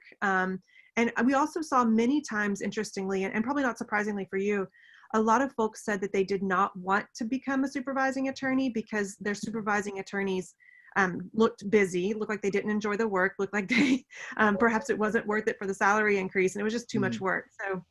So there were some people who said, well, I don't want to be a supervising attorney if it doesn't get easier, or with the more pay, it's just more work. But that's I'll drop the link into the Zoom chat just so folks can find it really easily. Yeah, thank you. That'd be great. Thank you for that. Might you also have the 2009? Yes, I'll do that one too. Thanks. That'd be great. Okay, Bonnie's here, yes? Yes, Okay. And I'll try to make it brief. I think the major excitement is regarding the Equal Access Fund, that at this point it does not appear to be cut. We don't have a lot of data yet in terms of the filing fees, but I'm hopeful that that's not a huge part of the budget. So I'm hopeful that that will remain reasonably steady, or the projections that we had in terms of cuts there will continue. And then I guess the major thing I think that is, I hope of interest is we're busy working on a cost benefit analysis of self-help centers. And I'm hopeful that that will also help inform some of the work that this group does on partnership grants and thinking about what the impact is, some of the best practices, other kinds of things that we're seeing. because that's, you know, a part of what many legal services programs are providing as well. And I think that those are the key things where, well, one other piece is I think I reported last year, the federal government changed some of their interpretation of funding in juvenile dependency matters, and is now we can use funds to help support attorneys to provide assistance in juvenile dependency cases based on how much money we've traditionally put in. And the state of California has done that, been pretty supportive and generous with over $100 million in the past, I think 112 million. So we are getting an additional roughly $60 million from federal funds to provide additional assistance in representation of juvenile dependency matters. And those often involve people who are very low income. So it's a great service. So we provide representation for families, both parents and the children in these cases. So it's a big investment, but the goal is to shorten the amount of time in foster care and to provide better services for all families who are facing the risk of their children being removed. It's very good. Thank you. Thank you. A quick question. Is that Will? Bonnie, yes, it's William Vishelli. Yeah, you mentioned the self-help centers, there's additional materials. If we wanted to learn more about that, how could we? Well, in terms of the cost-benefit analysis or materials generally? Yeah, the cost-benefit analysis and the work being done on that. Just curious about that. Okay, some of that is on an equal access listserv. Let me see if I can put together something that's a short description for this group. I think that might be most helpful for you. It's due to the legislature on November 30th, which means I basically have to have it drafted by the end of this month, or at the end of July. So it's moving.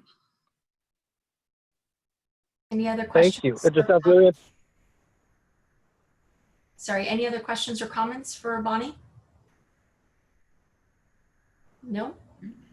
Okay. Thank you, Bonnie. Thank you. Sorry for my bad internet connection. No, thank you for jumping back on. All right, well, since 10 a.m., right, for some of us. We've been before this. Thank you, each and every one of you again. Honestly, this was we also have closed session. If people do we have a closed session? I was about to adjourn us. Okay. Just 5 minutes. We just need to approve the action summary so that can be closed out. Okay, very good. I just saw Zahira raise her hand as well. Bye, Selena. Is there anyone else that has something to say before we go into closed session? I'm actually really concerned about going into closed session given what was happening with technology a little bit earlier, but we will give it a go. Zahira, did you have something that you wanted to jump in and say? Yes, so the first one, sorry, it's the exact moment where it's really loud where I am. But the first one is just to thank Selena for the information, and then I saw in the chat the additional pieces that she shared. But I think some of the pieces that are highlighted within the report in terms of the diversity, equity, inclusion, and also the cultural piece of organizations is, as a former legal aid person,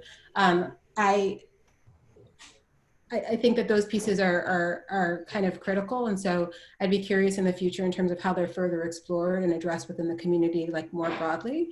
And then the other piece is, I know earlier we were talking about the reserve fund and potentially revisiting it and having a broader conversation about it. And I just wanted to kind of just note that again to see if we could put it on a bike rack somewhere so that we do come back and revisit it. Because I think that some of the conversations that we had today in terms of greater flexibility in the future, part of it would be addressed as we are addressing it in 2021 with the flexibility of the capital that's within the reserve account. So thank you. Yeah, thank you for that, Zahira. I took note when Donna had kind of underscored it as well. We will definitely look at this if we when Dwan and I have with Eric with some additional conversations on what the agenda is going to look like for the duration of the year. But I agree with you. This is going to be an issue in the years to come. So the sooner we get to it, I think it'll serve everybody. And perhaps this is an area that I know with the Rules Committee, they were hesitant to move forward certain pieces, but I do think the reserve policy might be one that is contained enough that we can deal with it on codification even perhaps sometime this year, because as we have all mentioned, the economic crisis is going to drag on for several years. So it would be nice to have a reserve policy that addresses that, that's a little bit more clear. So perhaps that's something that can be expedited a little bit quicker. Yeah. Yeah, having that benchmark, I think, is going to be important.